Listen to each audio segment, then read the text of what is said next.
my weed from the guys that grow for them. Yeah. It works out for me. I got my little Cheech and Chong pipe. Nice. That's what he served time for. Yeah, well, his son sold. Well, his son, yeah, and he did the time for him. Did you hear the story about the cops coming to his house? Mm-mm. And DEA knocks on his door in FBI, and he opens it up, and he's like, "Dave's not here, man." Shuts the door on them. And then they asked him if he had any illegal substances, any marijuana or pipes on the premises. He's like, "I'm Tommy fucking Chong." Like, what do you think? So yeah, I was like, that's a good one. He was cellmates with Jordan Belfort. Yeah, he's the one that really pushed him to write the book. Yeah, pushed him to write that. Made him actually write it good, not like some piece of shit. Like, cause I guess he had written some, and Tommy was like, "This isn't real. Like, it's not a. Doesn't seem real." Well, I like his story because he didn't really leave out any of his own flaws. Like a lot of times when somebody wants to write a story about their life, they're gonna leave out the bad stuff. Yeah. And Jordan Belfort was like, "No, we were horrible people. We're gonna be horrible people." Yeah, he still seems kind of snaky. Yeah. I see him on the Facebook and the TikTok and stuff. And yep, he was unashamed. Yeah, he didn't give a fuck. But he was one that was also stealing a lot of money from the rich. Yeah, he was like Robin Hood. Just without giving back to the poor. Yeah. Whatever. I'm sure he fucked over a lot of the little guys too. What's crazy is like I know in the industry that I'm in, a lot of the training stuff that we did, and we trained how to do what we do. A lot of it was very similar to like the training that they did in that. I was like, somebody along the lines, I sure had to have crossed paths with that in order to have it be part of our sales training. He still gets paid to consult and shit, yeah. Yeah. Oh, so Nick Lacer, you're back. What's up? How's it going? I guess we're starting now, huh? Yeah, it's been about a year since last time. Yeah, it's probably a little bit more. I think the last time we hang out was pre-COVID. Yeah. Has it been, no, it was right after. Yeah. Right, like in the midst. Yeah. Yeah, we made it. We did. Still here. Yeah. Still fucking breathing. Thank God. Yeah, I guess. You have a good Christmas? Yeah. My old lady's parents came over, and we did our traditional. I make chicken and waffles every Christmas. Nice. Yeah, so can't go wrong with chicken and waffles. Fuck no. Dude, chicken skin and syrup. They like. Yeah, with hot sauce from Texas Pete hot sauce and syrup and sweet, hot, salty, crispy, delicious. Mm-hmm. And my breading is. And, I was raised in a black family, so I know how to bread some fried chicken, goddammit. Well, look at me, I'm fat. You know that I'm all about fried chicken breading. I've seen a TikTok and it said it was one of those white people. Say one good thing about black people. And this white guy goes on, he's like, now, I may say this wrong, because, we just learned about it not too long ago, but it's Sesonine seasoning.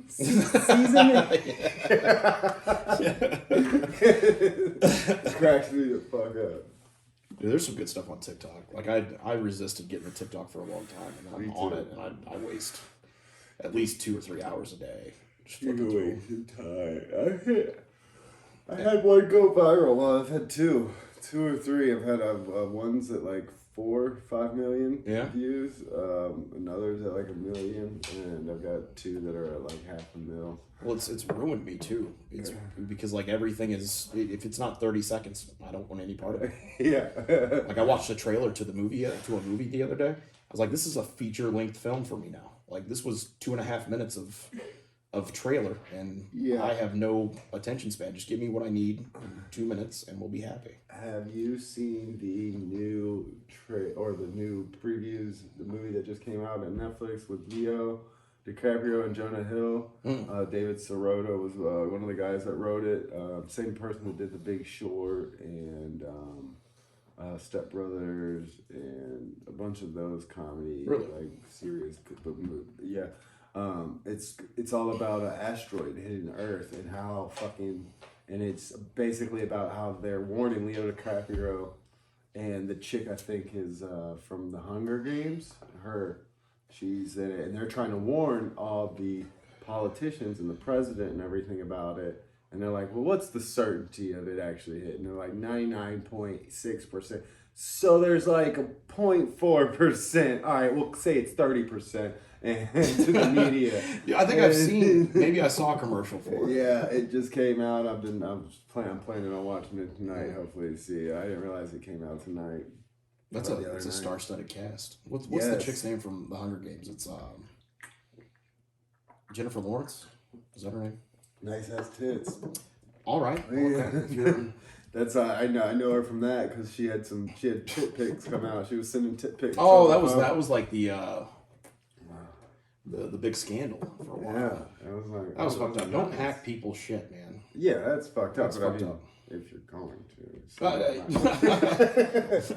You heard it here. Brad Billiford is advocating for exposing tit pics as long as they come to him. Did you see the TikTok of the girl that's like getting sexually harassed or raped or something on the metaverse?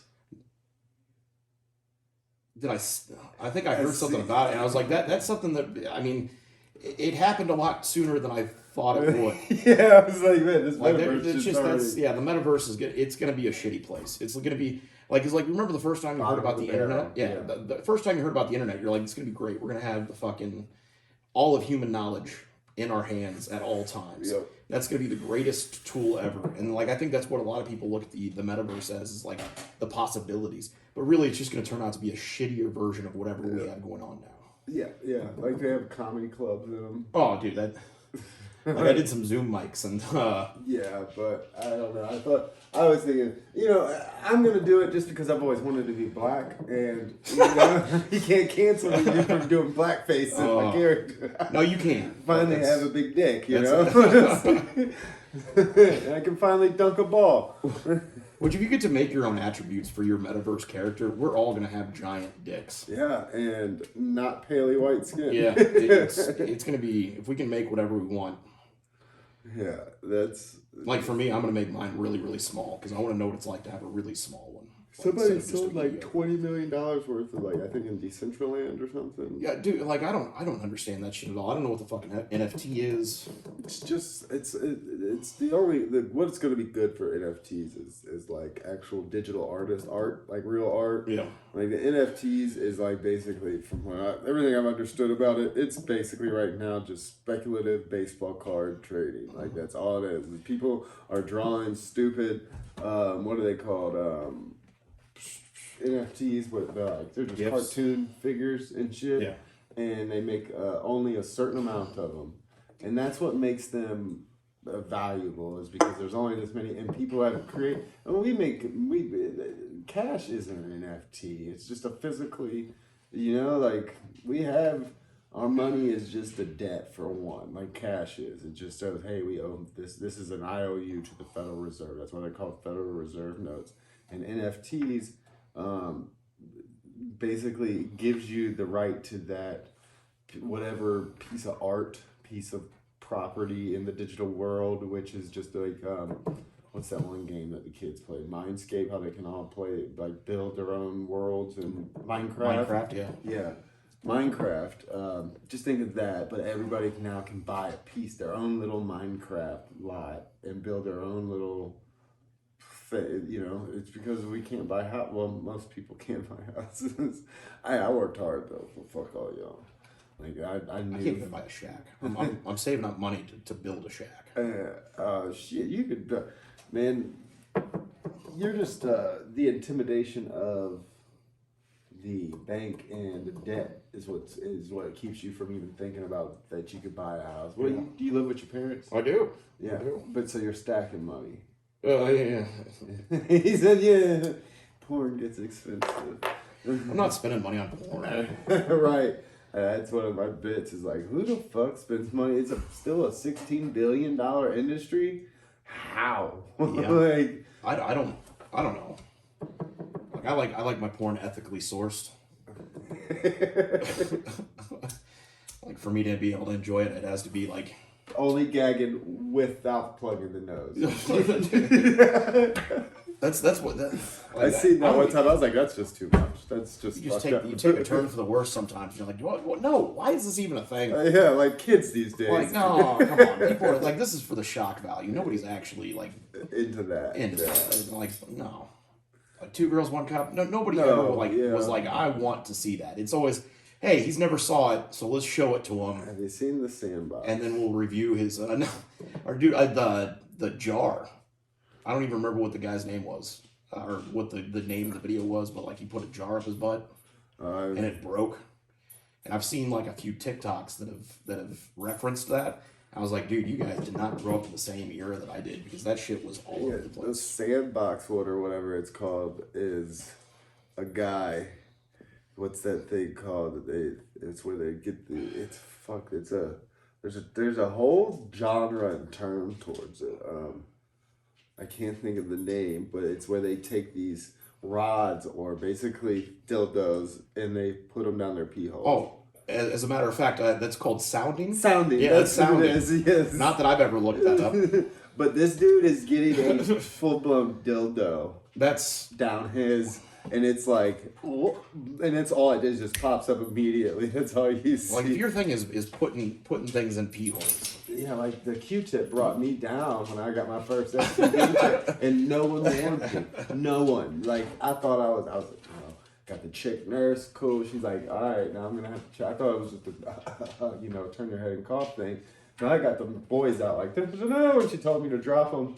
And she made me get into like a corner like this, or it was like the table that you would sit on with the paper, and then the desk with the sinks, the counters, the sinks. And she put her elbow up like this and grabbed my shit and then pulled that Q-tip out. And I was in that corner, and it was just like, oh, and she knew I didn't know what was about to happen. Yikes. She didn't give you like a word of encouragement, like, I didn't it's going to sting a little bit, or? I kind of was wondering why she was on her knees. Why is she getting down on her knees? Why are there 2 people holding me down now? Like, what? And I couldn't move back because she had me up against in the corner, back in the corners, because she knew what she was doing. Yeah. She, because I was like, oh. And I left there feeling And then 2 weeks later, he found himself in a sandbox. And he was getting a full dildo down his pee hole. Miss Barbara from Currituck County, Carolina, STD. I bet you the next time you went to the eye doctor, the puff in the eye was no big deal, though. I have never been to the eye doctor. No? Oh, dude, they puff your eye. Like, you're in this thing, and it's like, poof, and it like shoots air in your eye. It's the worst. It's the worst thing ever. Because you know it's coming, and you usually blink like 3 or 4 times, and they're like, we're going to have to do it again. Yeah, it's bad. Go lay down. You guys tic-tacking and clip like you tap it. He has some of the sweetest puppies in the whole world. They're adorable. Lay down. Yeah, well, she just got out of heat. He's been going nuts. Like, she's been throwing her little ass all around, and he can't stand it. He's just the whole time just sitting there looking at me like, come on, what do I do? It's like, hey, if you can't get it yourself, like, I can't hold her down. That's just against the rules. Penny, lay down. Ooh. But yeah, it's bad. Like, he's never been a bad dog until she's gone in heat. I tried to separate him once. Oh my God, I came home, the carpet all around the door, all the way down to the subfloor was gone. Half the door's eaten up. I was like, that's rough. Yeah, but he's never, I don't even need to put a leash. He's such a good dog. I don't even put a leash on him. We would go for walks and shit up and down the beach, just let him run, do his thing. Everybody loved him. Pussy, man. Pussy. It's the downfall of all of us. I can honestly say, I'm not blaming it on women, just my love up for it. I can trace back every single reason I went to jail. Was because I was doing something to either impress or have enough money to be able to keep up with the chicks I was trying to get with. Because I never hung out with all rich kids. I was the poor kid that sold fucking dope and shit, hanging out with all these rich kids that lived on the beach and grew up there, had these big bad trucks and all these toys and dirt bikes and all that shit, boats. And it's like I had to like dick them down real good and keep up somehow. So selling the cocaine, you know. Yeah, it's rough. It was actually a lot of fun. I'm not gonna lie. It was a rough job because I worked construction through the day, restaurants at night, and then throughout that whole time of work, throughout the day and at night, I was slinging blow, and then I get off work at the restaurants, and then go, to my local bars that I would hit up on my beach cruiser bike. Yeah. The boys would usually do our little rounds. And So what you're saying is that it was worth it. yeah. Oh, dude, Was I it was worth making it? like $110 for a gram that was stepped on out of this world. Like, and it wasn't even a full gram; it was like 0.8, and I was getting ounces for like $800. Yeah. And I'd turn around and step on it with some lidocaine and get like 35 grams of I 0.8. think you just shared an industry secret, man. Oh yeah. I think some drug dealers might have to take you to court for that. Like, It's fun. It's fun. lidocaine. Lidocaine is when what you're is the selling preferred grams at the cutting bar. method. Oh yeah, lidocaine is. I thought it was everybody. I thought it was baby laxative. Baby what I was laxative is one of the big ones. When you're first getting it, that's one of the ones. Like, Oh, that's for the novice cocaine dealer. yeah, you want to use lidocaine because that's why a big reason you can't find it actually anymore in the powdered form, because you used to be able to buy it, and you buy it powdered form. It looks just like coke. It's all shiny. And it makes your white. nose numb. It will. It numbs you up. It numbs your mouth and it numb your throat from when you snort it. You can't tell, so you can put more than just that. What most people use is baking soda. Right on. Yeah. I feel like we're doing a cooking show right now. Yeah, it's kind of, if you add a little bit of heat and water after that baking soda, you can get crack. Yeah. I heard that if you use 7-Up when making crack, it makes it bubble, and it makes your rocks appear bigger. Yeah. I knew a guy that sold crack for a while. And I've he told me never done that, but I have heard of And it does amazing things for the flavor. Like it just... I've heard. When I do my meth, I like it. See, the trick is a little bit of cinnamon. A little bit of cinnamon. A little bit of cinnamon. It's what gets them coming back. This time of year, the cinnamon... What was it? What was the show that was out about meth? And he was putting chili powder, Breaking Bad. And the actual chemist is like, "You're doing fucking what?" Chili powder. So yeah, we were talking about the James Webb telescope. That's pretty exciting. That launched yesterday Dude, yeah. on an Airline 5 rocket. That thing is a massive, massive rocket. Yeah, as I was cleaning up yesterday morning, I watched like a 5-hour documentary. Yeah. It was on the Science Channel. I like watching that shit. I can't understand half the shit they're saying, but it's cool with the stuff I do. Yeah. But where we're at today, technological wise, people It's don't even nuts. know. Dude, like it I don't think people we've realize how been far we are. stunned by the Hubble Space Telescope for 2 decades. That's And this like it makes it look like a toy camera. It's like Sputnik. Yeah. Like It's gonna be wild what we see out of that thing. and that, and just not just that, but like the technology. There, I do have some real questions though. Like that TikTok where they're like, "How the fuck did they stream the moon landing?" And I can barely get reception on it, and then Nixon or whatever Reagan called him up on the phone in the White House, and you heard it crystal clear. What's Like, reception, what the man? fuck? If I go to my back side of the house, like it gets all pixelated and shit. Well, they had the whole network back then. Like, you put too many people on a network, it gums it down. Oh yeah, you're right. Yeah, all the wires were dedicated. Yeah, it was a specifically dedicated line. And there's 7 billion people on the planet now that use cell phones. Yeah. But I mean, what we do about the all whole suit thing? They're like, we still got like till 2030 till we'll have the technology, or like, because they were talking about getting to the moon, and they're like, oh yeah, we're actually all working on that, but we don't know how to fucking build a suit. Yeah, and we're like, what about the ones that they already used? They're like, yeah, that's technology's lost. We threw it away Well, after they were incredibly flawed. The suits were incredibly flawed. Like, they would get dust on them, and then that dust would just go everywhere. And, I mean, that's one of the big problems, was just keeping everything clean. Because you got a bunch of dust in your command module. That's not good for electronics. Is that the dust is really bad, actually. That moon dust Yeah, is it's dangerous like- as fuck, right? They're You like could inhale microns. it. Yeah, it's bad. Very small, and it's like glass pretty much in your lungs. Well, what they're trying to develop now is like a spacesuit that, like, the outside always stays on the outside. So, like, you clamp it up to the spacecraft, and then you climb into it, and then you close the back, and then you go out, and then you butt up against that bag to where that way it keeps the dust outside. That's the major problem that they're having, and I don't know. I think space travel is good. I mean, commercial space travel has started. Yeah. If you have the money, you can go to space right now. Yeah. Like, you can go up with Bezos, like, those are baby astronauts, man. They're going right over the Kerman line. Like, that's...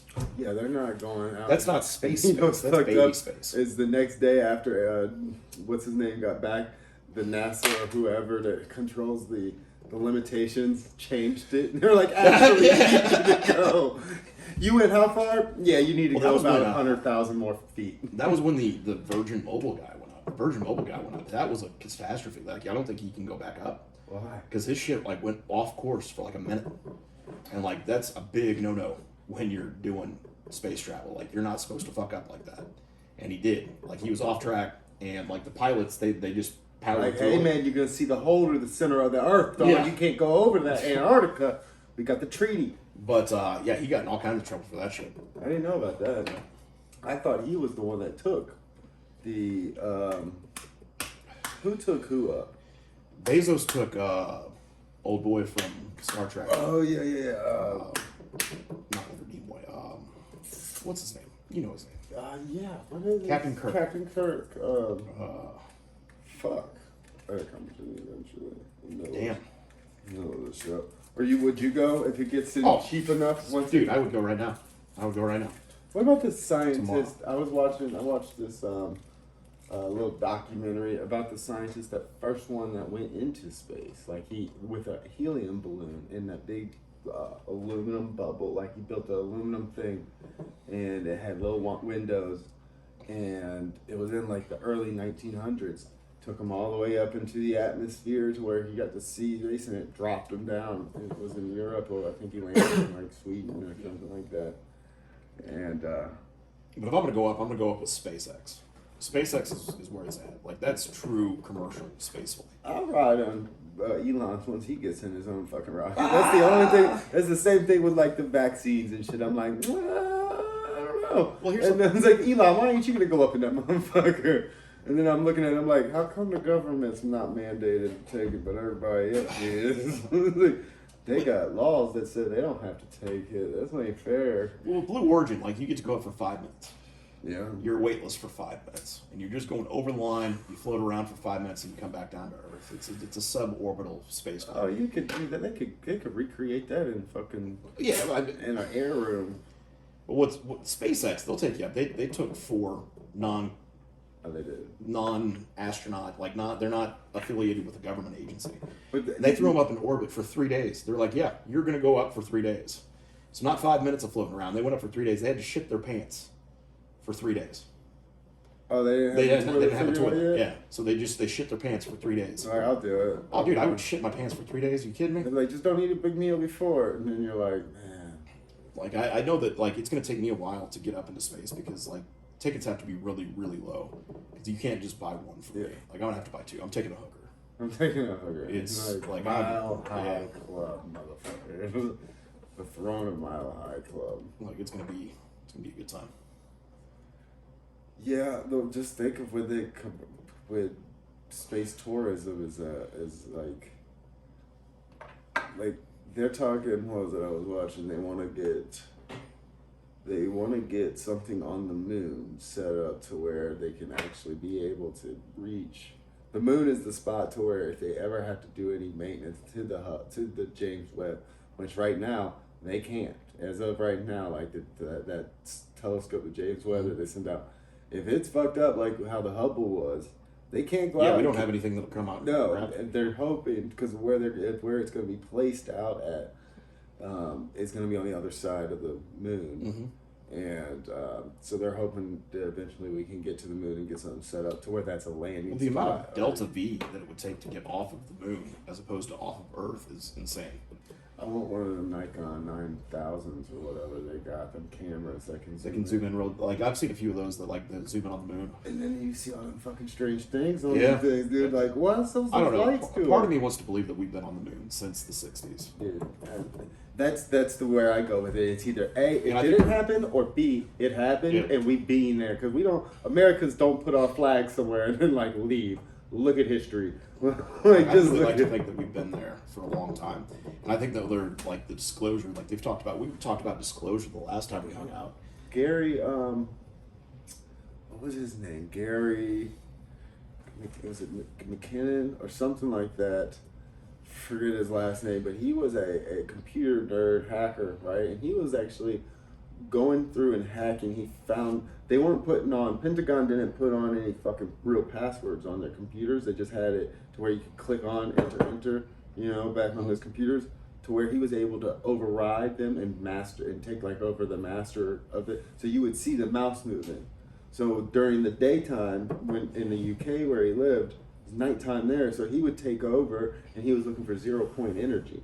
Well, he had supposedly, and they tried really hard to extradite this motherfucker back to America and put him under the prisons for a long time for this hack, but the UK courts were like, no, it wouldn't benefit his health. He was talking about killing. He became suicidal and shit. Yeah.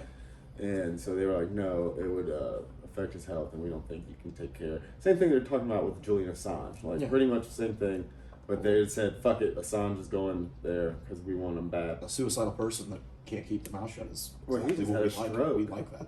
Yeah, he just had a stroke of some sort, or yeah, I believe it was a stroke. The morning that they were judging if they decided that they were that they could extradite him to America.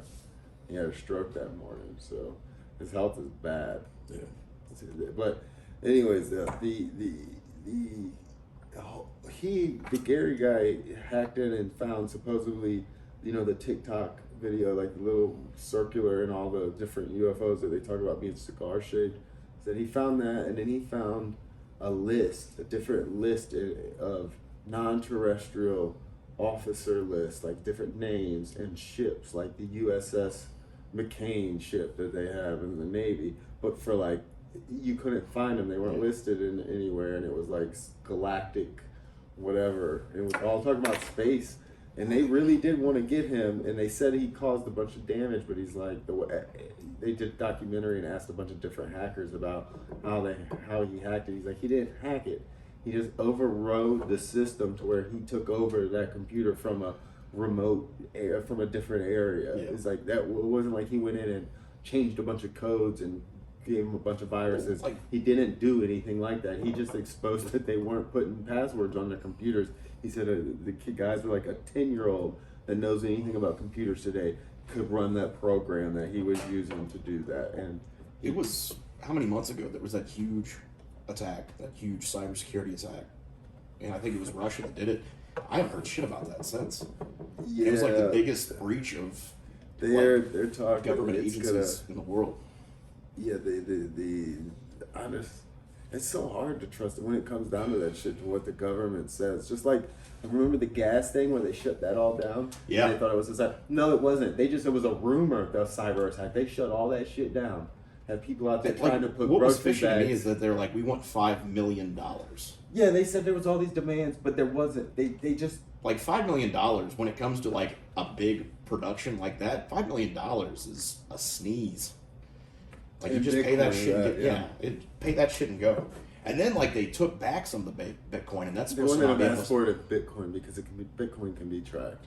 That's the thing about Bitcoin. Yes, it's anonymous, but the blockchain shows everything where everything goes. So if they can find the person that has that account, which with what the FBI can do, I think I watched a documentary not too long about Bitcoin being Bitcoin is a CIA. It's like a honeypot.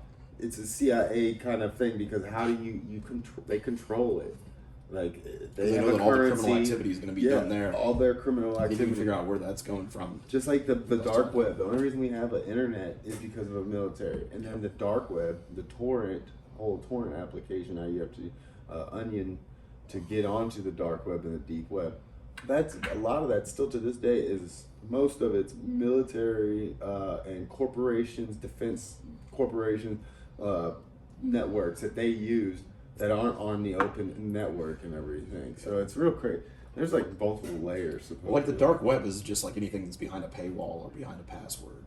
Yeah. So that's what the dark web is. It's like the deep web. Or Yeah. maybe that's the deep web, and then the dark web's where all like the illegal shit goes on. Yeah, I guess the dark web is where you get your Silk Roads and shit. And those things are. Have you seen those websites? It's like an Amazon. They basically replicate an Amazon, but for drugs and anything you want. And it's not just drugs, but you can get drugs. Yeah. And kids. No, But I don't want either one of those. No. I smoke weed. I know. I'm still waiting on my cabinets. That was a messed up deal, man. That was a messed up deal, and you don't hear anything about that either. Yeah, I think it's the silence about some things. It's the things that people aren't talking about that interest me the most. Walmart did it too at one point in time. I took it because I caught it when it first happened, and Walmart had some boots on there and they were a crazy person's name, and they were like $10,000, $14,000 boots, women's boots. So like, what the fuck? Someone called it out, showed it, and then the whole, as I was snapshotting it and shit, and I got it on the phone that I don't have around, but it was crazy. They changed it and they shut down that thing because I think it was on a TikTok or a YouTube or something. Just autoplay came on. Well, and the Maxwell trial's going on. Is it over? They're right now. They're trying to rush judgment from the jurors, trying to get them to. Because you don't hear anything about that either. They've been silent. They're trying to be like, oh well, it's a federal case, and no federal case is televised. That's why Rittenhouse was, and Maxwell says it's like there would still be more coverage if they really wanted to. But you got to think about it. Who was it? NBC. They got busted and caught up in killing the story. When their reporter came on and got caught on the hot mic, somebody else, the sound guy, turned the mic on when she was talking about it, and recorded it and leaked the recording. Yeah. Where she's like, I had this story for 3 years.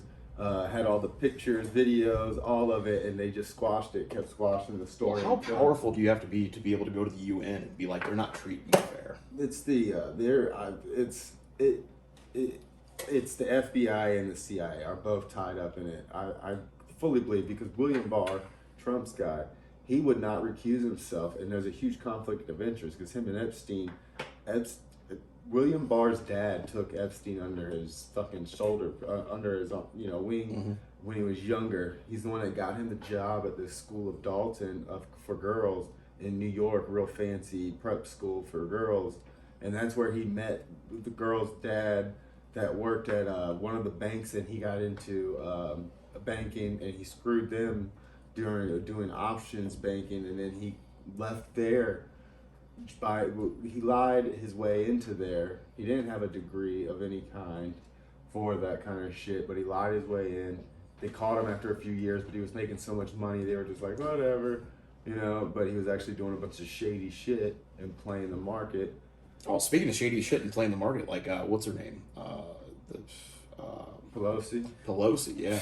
Saying, oh yeah, it's not so bad. No, they should be. It's free market. No, I don't know. I think there should be some rules. Does that bitch ever stay sober? Is she ever sober? I know those old white Karen alcoholic bitches. I know them. I have them alcoholic bitches as aunts in my family, and I had a lot of them. And I know those suburban white bitches like that. She is an alcoholic. She is drunk 24/7. She is, and she probably lots of pills. I guarantee you, pills probably methamphetamines to get her through the day, and then benzos to go. Oh yeah, see, it's not meth that's Adderalls. It's all right. They're uppers. Yeah, all right, I get you. Yeah, But no, I just thought that was crazy. Because I can look at the bad on both sides. That's bad. That's shady. That's horrible. Shitty. Horrible. Both of them did. Nobody should be able to do that, but it's obvious that it happens because 100 and they should. How much does a senator make a year? $250,000. $257,000. That's I think she's worth we need some senators that need that fucking money. I want a senator that's I want to do a good job to where I can earn this salary. That's what I said. $250,000 a year. That's a lot of money. I think it should be a requirement that you've actually worked a real job, and there should be a politician isn't a real job for one. You're just supposed to be reading what our vote said. Yeah. You're just supposed to be getting our opinion, and that's why I think the blockchain technology, that Bitcoin is, because it's so secure, can't be hacked the way the elections can and be manipulated. So there's all that's gone. It can be tracked. Everybody's vote can be tracked back to whatever their code is. No one's code's got to be. No one knows the name of the person, of course, but that would secure it, and we could decide everything in the morning when we're taking our deuce, sitting there, and whatever laws are passed. We don't need politicians to give them all this power anymore. We could get rid of politicians today with technology, because we can have an open source fucking blockchain technology where anybody in public can go look and see exactly what's going on and I how think it's transparency would bring it down, though. Complete transparency would just ruin the entire system, because you would be able to see everything that's messed up. And I think that would be a bad idea. Well, it would. I don't think we could handle that. We'd have to like. Oh no, a lot of people can't. Like that, like you said, you don't care what side. I don't care what side you're on, left or right. Both sides denying. Yeah. Like in denial about their side. It's like if you can support either side, it's like you're pretty. It's disgusting if you're just gonna support that when side. When both sides are agreeing with each other, we're definitely getting fucked. Yeah. They didn't even have an argument about that the military budget. They actually threw in like the extra $28 billion. It was like, Jesus Christ. They're like almost what was it? What is it? 2 days. If they just took 2 days off, the military went and sat the fuck down for 2 fucking days. Didn't spend no money.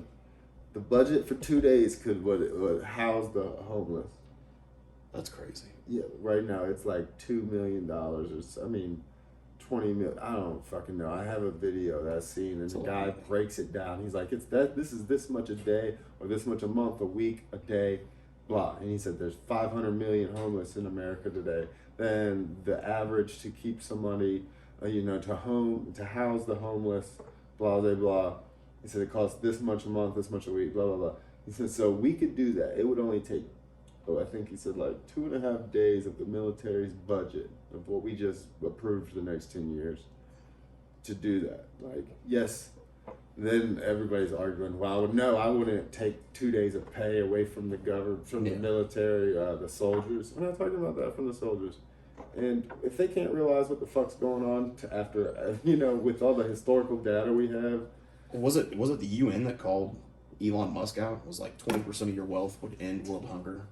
And he's like, if you can give me a plan. Yeah, he was like, show me it. Show me a plan. $6 billion is all it needed to end world hunger. And he was like, word? Yeah, show me that. Show me a plan and make it completely transparent, and I'll sell the stock today. And they were like, nah, never mind. No, we're cool. Yeah.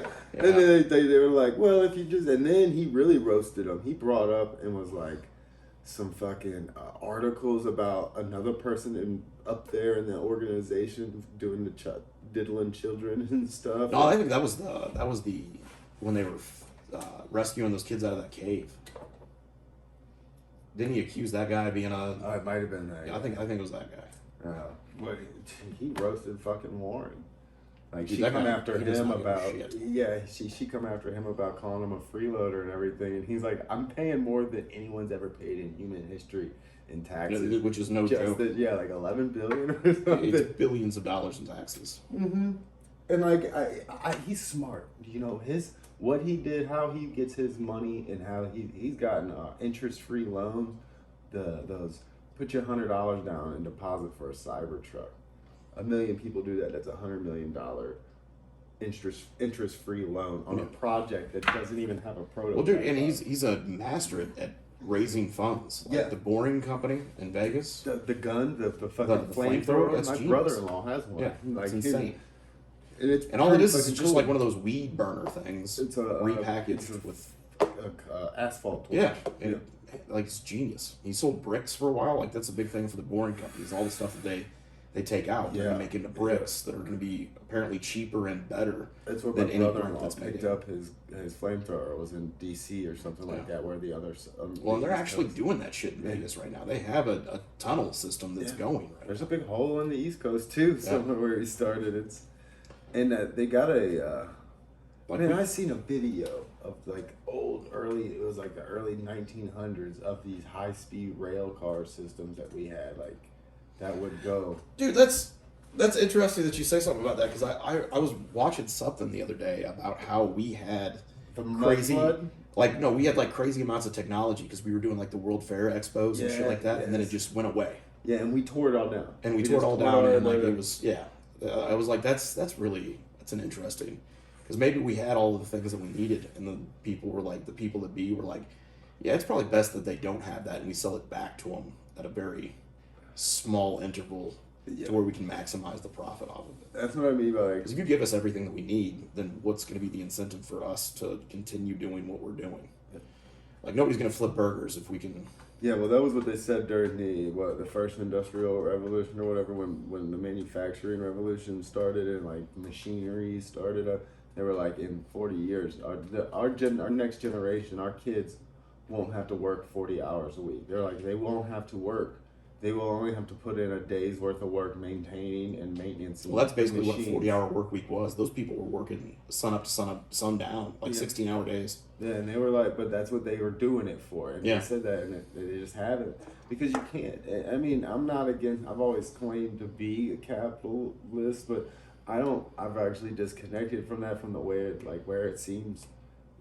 I don't want to be part of the group that's fucking nuts. If they can't see there's a lot of issues with capitalism, like you can't have just endless growth, especially when you don't have any transparency and you lock up every piece of technology and don't allow the people to use it. Like, I just watched a big documentary at Shenzhen, where you go there and there's these huge marketplace with like hundreds of businesses in it, and you can get any teeny tiny little circuit board or piece of electronic you need, and it's all these tech kids that are there, and they're building the robots. It's like where the fucking hoverboard came from, the wheelie thing, all this shit that they build, and it's all open source. Like, you can go there and get an iPhone, the exact same iPhone, everything, for like $100 or $80 American bucks. Yeah, that's selling for $800, and it's all because they find the code, they leak the code pretty much. Well, it's like any luxury good. Like any luxury good, you can find a pretty comparable knockoff. Oh well, no, these are like, it's the same schematic. They get the schematics and they put it into their 3D printers and print it exactly the same. I metal detect, and like, you can buy a knockoff Garrett Carrot. They call it the Garrett Carrot. It's a pinpointer, and it's just a metal detector. It's like a little baby metal detector, like this big. It's waterproof and shit like that. It's the best pinpointer. So basically, you dig your plug open, you tell you where it's going to be in the plug, where you don't have to dig everything up. Yeah. And you can buy an exact replica of that. I mean, it's a Garrett pinpointer for half the price. Yeah. And it's just it's basically just stolen from them. That's how I was looking for. Like, I was trying to see if I could find any good cameras. It's like the cameras suck. Can't find a good camera system, like camcorder that are Chinese knockoffs. I couldn't. But when you can find the microphones though, like anything like that, because when I was looking at microphones, I still went with the Shure. But when I was looking at them, I found microphones from China that were the exact same everything. Mm-hmm. Same everything, pieces and everything. It just didn't have the logo on it. It's like Malta meal. Those are it's like the same Fruit Loops. I think they're just put in a bag instead of a box, and they might have been on the floor at one time. We eat hot dogs. It's just pig lips and assholes. Yeah. Well, I like products. Like, have you seen the Cheez-Its, like burnt Cheez-Its? Oh, my favorite, extra toasty. Dude, the extra toasty Cheez-Its, man. That was, because I like them. I prefer them over regular Cheez-Its. Yeah. But I'm pretty sure that it was the workers that worked there that fudged that up. Because I'm pretty sure that they took the extra toasty ones home. So they'd be like, leave a batch in there for like a half an hour longer. And then we're going to be taking those shits home. My bad, fucking boss. And then the boss figured out that like that's what was happening. They're like, you know what? Box these shits up and see if they sell. And by damn, they're my favorite. That's how the thong and G-string were created. A guy that made regular underwear had a little bit of material left. Was like, I gotta make something. Is that a true story? I don't know. You fucking had me sold. Yeah, there's a lot of stuff that was made by accident, like non-microwavable cheese, like non-melting cheese. That was an accident. That's not cheese. Yeah. It's what was it? Toasted raviolis were a mistake. Yeah. I mean, there's got to be a lot of things that were mistakes at first that were just like. Somebody was complaining about this dude's meatballs being not cooked enough. He smashed that motherfucker. Yeah. And you make it out to sent it out, and they're like, "This is fucking amazing. Yeah. I'll take it. What do you call that? It's a hamburger." Yeah, why Why that? Because he's a hamburger. Play-Doh was a mistake. Was it? Well, it wasn't a mistake. It was wallpaper cleaner, and that's what they were producing it as. And then like his kids started playing with it. He's like, this shit would probably, let's make it a different color, and we'll market it as a modeling clay. Man, I didn't made realize bajillions that. on I've eaten so much Play-Doh as a little kid. Dude, I made a Play-Doh taco one time when I was in preschool, and it looked so fucking good. It was like homemade Play-Doh, so it was made out of like cornstarch, and it smelled good. Yeah. Like it smelled edible. And I made this taco, and I was like, oh man, I'm gonna tell you, I took a big bite of it, and it was fucking gross. And I was so disappointed that it wasn't as good as it looked. Yeah, I used to like that and chapstick. I was one of those kids. Dude, I had Dr. Pepper chapstick, and that was the best smelling shit in the entire universe. It just didn't taste as good. Did not taste as good. Into it. But you still ate it. Yeah, you did. It's like the foam Nerf footballs. You always took a bite out of that. Always took a bite. That wasn't, no. You got to. It's the forbidden fruit. That's So funny. what's new for you in comedy, man? Not much. Talking I'm about actually- conspiracy theories and shit. Yeah, actually, I'm gonna be reaching out to. I've been meeting different comedians that come here into town. I let them stay here. Like there was two dudes that run a show for what is it, Zany's Laugh or what factory in Chicago. Okay. One guy. What's her name? Dave and Julius. All right, because I just met Chris Trani that's from up there. Yeah. He's really funny. He's a funny dude. I met them and they did a show at the Alpha Brewery, and I let them stay here. And I got another guy that's from the East Coast. And before COVID, I had another guy that performed at the Apotheosis, like right when everything was getting shut down. He needed a spot to crash, so I let him crash here. I'm gonna be hitting all them up and trying to put together a little road trip just to try to get reach out to different clubs and send my video. I've done some sets that I did the Afro Man show. How was that? That was Was that actually cool? a lot of fun. Yeah, I dropped acid. Okay. Right. So your experience may differ from reality. Well, I dropped it right before I went up on Okay. stage, so I didn't kick in until because I was only doing 45 Like, what's the minutes. gestation period on acid? It How usually long takes does it about an hour to kick in. The paper I ate. All right, so you were I still sitting pretty. Oh yeah, I was only supposed to do like 35 or 45. I could do. Because if it kicks in, then you'd be like, I was up on stage for like 14 days. Yeah, well, it was like I went up there and they're setting all the stage up behind me, and I'm doing they're getting like different equipment and shit, and they can't find I do my time, and I get off stage and they bring up this DJ that's supposed to come on and perform, and while the equipment's going, and that's basically gonna bring up Afro Man, the DJ that they actually got. And they can't find him, so they're calling him, and no one wants to go up on the stage. Gary Becker, he's tripping balls at this point. And I'm like, fuck it. I felt like I had killed it because I went up there and I did like 30 minutes of material, and then I did like probably 20 minutes of just with the crowd. And Nate Barron went up there for the night before and bombed really bad, and he owned it. He owned it. I give him that. But he bombed it pretty bad, and but he pulled it. He did his time.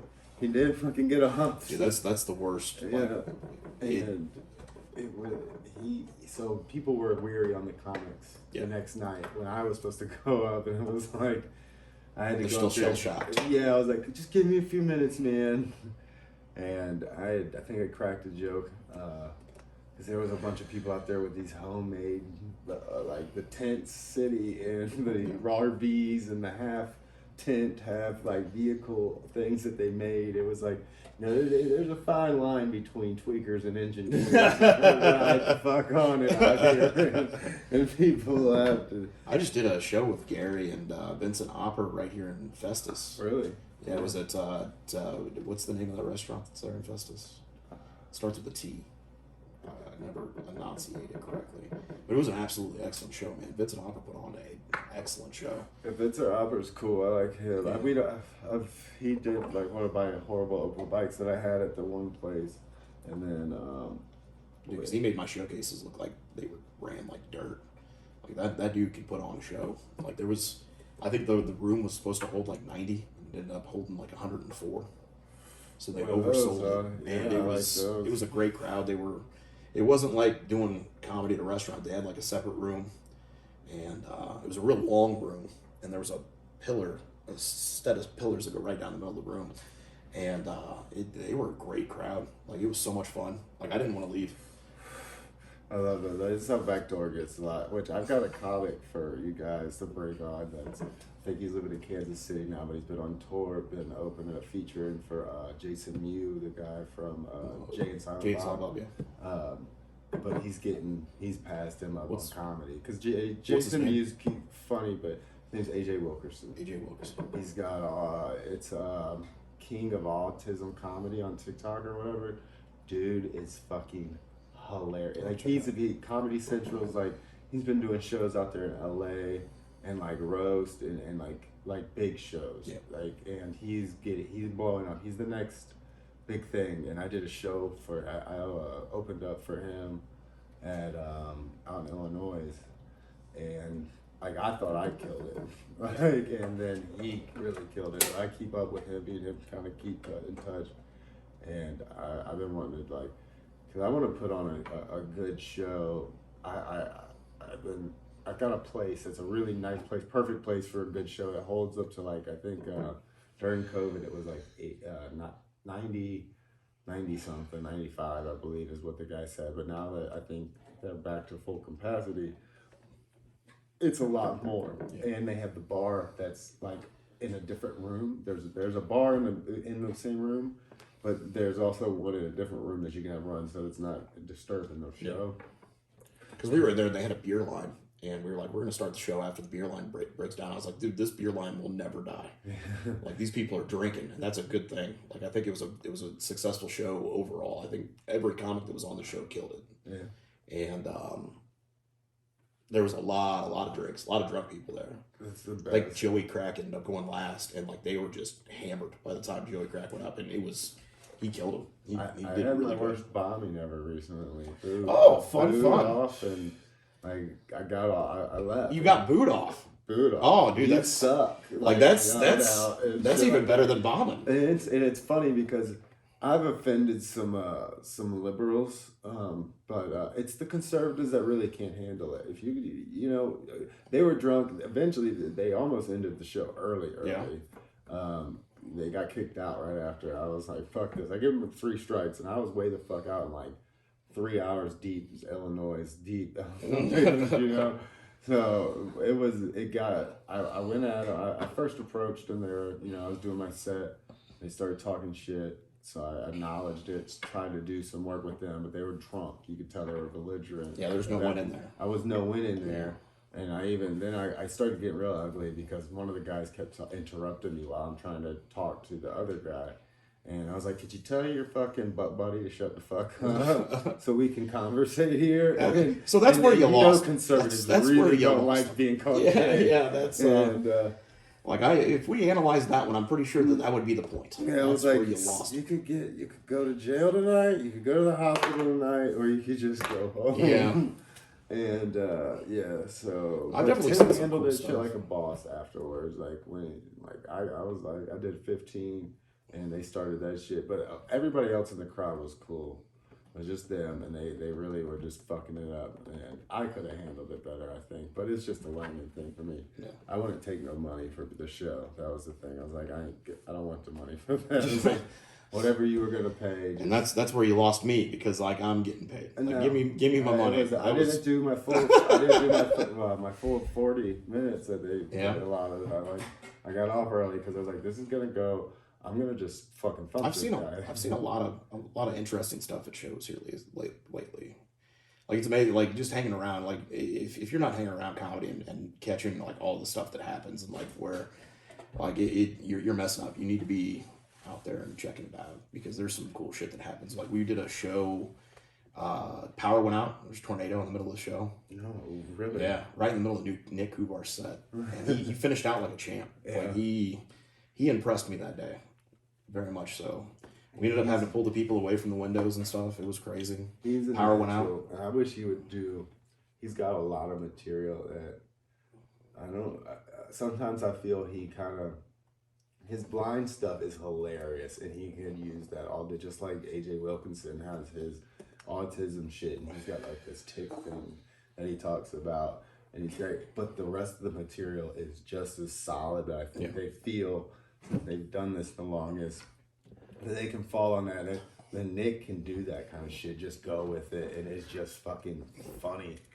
Like, there's sometimes, and I think everybody has it, there's just certain days you're in that. Yeah. There's been times that you just get in there and you feel it's just everything. Well, that's what's keeping me from losing weight, man. I don't want to lose weight because I can't make fun of myself for being fat. I just look like an ass with that. No, you've got solid jokes. Like, you can tell yours are thought and written. Now, you write, don't you? No, I try. When you come out with something, I can definitely tell the comedians that write and actually perfect their skills. There's like who was another one did some shit at the Backdoor a few months back. I think it was Jimmy Day. Jimmy Day. He did this joke like it was like went through the different like from the 60s to the 70s. Yeah. Dude, it was like, brilliant. Was brilliant. And really he didn't really get no like the laughs that he got off that was not. And as a comic, he deserved so much more. There's no better compliment than being able to have like a conversation about somebody else's bits and you being able to pluck one. Like that's really cool. Because I remember that joke too, and it was a really good joke. It was killer. Yeah, and it was like his whole set. Yeah. The whole set, and it was like he deserved a lot better of a reaction from the crowd than what they gave him. But you could tell it was just a dumb crowd. But like they didn't. Some nights they were like you get those nights where like that one chick that was sitting right up front talking the other night. Who was it? Pam Anderson. They called her the trailer park Pam Anderson. Which I thought Pam Anderson was. Dude, I was gonna walk her, but she like everything that was like it was interaction gold. Yeah. They're like, I couldn't pull her because she was just fucking. Yeah, that was the one time that a heckler was like making it better. Yeah, well, Braun went in hard. Yeah, and then he always goes hard on the people in the crowd. Yeah. And then the next person did a few good ones, and then I came up there. And I hit a couple good ones on him. Like when I was talking about, I thought about why I got married. I was like, you might want to do this, bud. Dude, Ron's my boy, man. I love Ron. Yeah, Ron. He cracks me up. I had him on a show at Bobby's, and was that the same one I was on? It was. Yeah. He acted like he was jumping on the stage and shit over a chair. Dude, that guy's a madman. I love him. Like he's doing something different, and I like that. And his like, you can tell he's one that does his comedy a lot of it's off the cuff. It's not like written and remembered. And dude, like that dude, he can make me laugh harder than a lot of comics that are out there. Yeah, he can make me laugh on really his good hard. ones. When he's on it, it's it's beautiful. Yeah, he's one of those guys. It's like Gaffigan too. When they kill it, they kill it. Which is 90% of the time. 90% of the time, they're fucking crushing it. But when they don't, it's bad. It's like you get uncomfortable because you know how good they are. You know they're good, and then they're bombing, and when they don't handle it well, it's like, oh. I'm sick on it, man. Like that uncomfortableness is what is probably one of my favorite things in comedy. That uncomfortableness, like when you get that I don't even get that uncomfortable when I bomb because I'm like, I'm used to it. It makes me so happy. Like there was a first timer that came up like not too long ago, and it was probably the funniest thing that I've ever seen a first timer do in my life, and I will hold this dear to me forever because it would not have hit if it was anything else. But he was a first timer, and he struggled for like 2 minutes. Like it was uncomfortable struggle for like 2 minutes, and this kid, like I don't even want to, like I don't know, I haven't seen him since. And I hope he comes back because this shit was genius. What was that? Was that there? I think you might have been. But he was struggling for 2 minutes and he's like, yeah, my wife had a baby. And he had like an accent. And it just made it even better. Like it just was perfect. And like 2 minutes into his set, he's like, my wife had a baby. I was in the delivery room. And it was crazy. And there was blood everywhere. Yeah. And then he's like, in the middle of it, he delivered the baby. He threw it to me, and I dropped the baby. And I was like, it was slippery. I couldn't catch it. And the doctor turned around and goes, joke's on you. It was born dead. And I was like, that is the yes. Like, dude, just to have that come out of his mouth, like, if you're out there, please sign up again this week because you murdered it. That was one of the probably the best open mic sets that I've ever seen in my life. I went up after him and I was like, I thought I was the bad one. Dude, oh my god, I cried. I cried that evening. I have part I of will his, never. I have like a piece of half of his set. Dude, I recorded it from one side of the room because I was up next. Yeah. And then he went, so I got like a minute worth of his And it set. makes me so mad because I'll never do anything that's that funny. That was comedy. Like, that was comedy, man. Like, just the way that it's set up and the way that it played out was probably the most beautiful thing I've ever seen happen at an open mic. It was wonderful. It got really dark there when he was. Oh, dude, it was, and like that. It was the misdirection of the whole thing. Like, it was like the struggle, and like, and I really like I don't know, man. Like, when something like that happens, I'm like, dude, that if that was planned and you played it out that way on purpose, you are a genius. Like, you're either stupid, lucky, dumb, or you are an absolute genius. And either way, I want you to do it more often because that's hilarious. That's what I feel like when I see a comedian, like when comedians have their shit down packed to where they call back a joke. Like, a good callback is like when they open with a strong joke, and then their last joke call back to that first one. It's like, it's bookends. It's a bookend. Yeah. It's perfect. Yeah, like that's when I noticed like how great Dave Chappelle was. Yeah. Can you throw that back up on top of that other one just so that mic? Yeah. There we go. Yeah, I've been doing some. We talked the last time about like where we get comedy advice and stuff like that. And I'm still watching Willy Thrilly on Wednesdays. Yeah, Willie. Will O'Donnell's still fucking. Ever since my car got stolen, Who I look up to. I haven't. And my phone, I lost my phone. Yeah, who was running that show when your car got stolen? Whose fault is that? That was your show. Was it my show? That was my show? Yeah, that was my show. Yeah. Sorry about that. Yeah. Like, it took the cops to get me on the wall, I believe, but I got on the wall. I figured it would be on the other side where the two dead guys. Oh, that's dude. No, driving down here it reminded me of Jim the Dad Keith because we went and did that show in his backyard. Man, I miss that guy. Yeah, he was a good. He's still. This is his old lady. Have you seen or heard? I haven't talked to anybody. I need to. He was a great dude, man. Yeah, he was a good guy. I never saw him and gone, man, this guy again. Like, it was always, it was always a good positive thing. You know? Yeah, he was a solid, guaranteed, like, because he leaned into his old thing, but he had the jokes that were like what you expected and it didn't expect all at the same time. You know, my first time seeing him, it was just like. I didn't expect him to get as dirty as he got, but they were perfectly dad like. Yeah. Well, those guys are the guys that were hanging out with my dad when my dad was doing open mic back in the day. Like, they were around. Joe the Animal is another one. I love that guy. Yeah. And he's one of the ones that I know. He's the only one that can corroborate my comedy forum stories because he was around when that was going on. Oh yeah, he talked about it a lot. Like, he performed with Cedric at the open mics when he was out still. Yeah, the Tory brothers and shit like that. We talked all about that. Yeah, I'm getting to the point now where I'm learning stuff that like you can't be taught.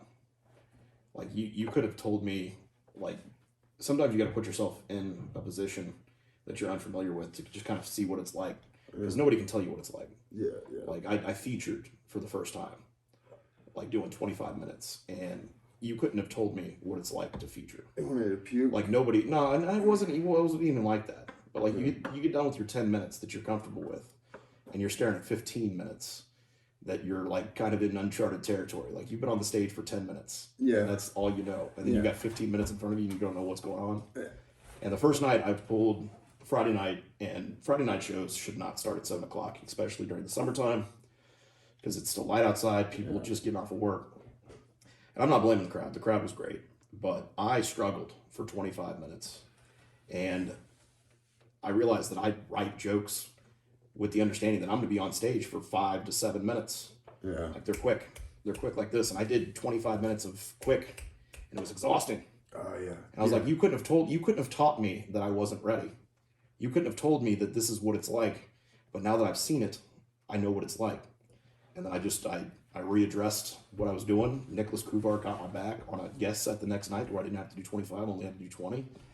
And the 20 went a lot better than the 25 the night before. Kubi's helped me out a lot when I did my first one. It wasn't like a feature. It was like this. It was like a showcase, and I came to Indianapolis to do, and the guy gave me 30 minutes. I closed out the showcase. Yeah. And they had to do 30 minutes, and Nick Puvar, I was like, he gave me a little piece of advice. He said, just let your jokes legs stretch, like really enjoy it. And he's like, enjoy the comedy with the crowd, and also know you're the funniest motherfucker there. They don't know who Just you going are. with big, just like you got big one swinging. Yeah. And I went in there in my first like 10 minutes. It was just a little rough to get into because I felt like it was just being more rehearsed sounding and just my quick one-liner. So I slowed it down. And I remember there was this black woman that was sitting right in front, and I did the joke, bought my wife a dildo, and I looked at her, I was like, it's black. Because we're not racist. And that's where that whole part came from, was right there. And then I just started actually getting to laugh with... Dude, those on-the-fly tags are always amazing. And like it was like, I actually understood, like, at first I was like, okay, let the joke's legs stretch, and I didn't get it. And then it made more sense when I thought of it, like, enjoy the comedy. You only have 5 minutes during your open mics, but like, when you get to that point, that 30-minute mark, when you've got 30 minutes, you can actually now enjoy and laugh with the crowd and actually work off that joke and actually try to tag it, and because you got them laughing already. Why not? Why not just say one more line that you've thought about saying or something? One thing that I've really found that I enjoy is like writing a joke and then having a tag or like a punchline to that joke, and then having a tagline just in case the punchline fails. Yeah. And the other day, I had one that I'd written like that, and the punchline hit, and I was like, I'm gonna go ahead and tag it too, and like that hit too, and I was like, that's the greatest thing I've ever done. I love that shit. What are you loud ass? Well, we got a New Year's show at Backdoor. Where is that? Who's up on that one? It's gonna be Melissa Duran and Matt Holt. They are out of Tennessee, I believe, and they're absolutely hilarious. I think this will be their third time at the club. And last time that they were in town, I think me, Quentin Wilbert, and I forget who else it was, we all went out and we had a pretty good time. And they're just good people, and they're extremely, extremely funny. And if you've never been to a comedy show on New Year's, like that actually might be a good thing for me to go do. If you haven't been, it's always special for the audience because like everybody's in a jovial spirit. Like New Year's is like probably the best day. Do it till 1 o'clock. Well, we actually got 2 shows going. We got one at 7, and then one at 10:30. The 10:30 will go past midnight. We'll do the countdown, and then the champagne toast. Nice. But if you've never been to a comedy show on New Year's, like I highly recommend it. It's a lot of fun. I actually do. I enjoy the Backdoor too. So. Yeah, it's just a great room. Go find me a chick to hook up with, ladies. Dude, no, don't even play. But me, this guy's got a ring on it. So if you're attracted to him, come talk to him. But then you'll end up with me. That's how it works. If you're cute, my wife don't care. All right, you heard it here. Brad's Basement Podcast. She's gonna watch it and be like, "What?" Dude, I'm not a prude, man. I'm not gonna judge. Like we talked about sounding earlier. Yeah, I don't have any pride. Yeah, I gotta get mine from the cleaner. No. So you featured now, and you did 25, and that was at the Backdoor. Yeah, like that's good that they're like, nobody's gonna book me to feature. That's the Backdoor. The big reason I decided to start reaching out and trying to set up, like, because of the way I've got set up for work now and running my own little company, I have more freedom to be able to be like, well, I can go do this kind of work, and I can just DoorDash for a week and go, or a couple weeks out in the cities that I can book at. So I'm gonna try to set something up to where 1 week I'm here and next week that'd be a good and then I can just drive out there for the weekend and come back, because I don't know, I think I was watching something and the dude was like, where you start at, you're just always gonna be everywhere. When you start in a city, that city where you start, the veteran comics, you're always just gonna be considered an open micer to them. That's how they're gonna look at you, because that's how you what you were when you started, when they were already established comics. I was like, that makes sense, because I do very well when I go out of town and it's a new crowd and there's nobody, and like, and I'm not with the same, like, I do very well when I'm not with like comics that I go to open mics with, because they haven't heard none of my stuff, so they're actually listening. We're listening to each other's stuff. I went to Columbia and did a mic, and that was pretty neat. Yeah. Like I think Columbia has a lot of potential as a comedy town. Illinois? No, Columbia, Missouri. Missouri? Because it's a college town. They got a Blue Note down there, and like if you could put on a good show at the Blue Note, pack it out with like 600 kids that are drinking, you can make a lot of money. Yeah, that's a big crowd.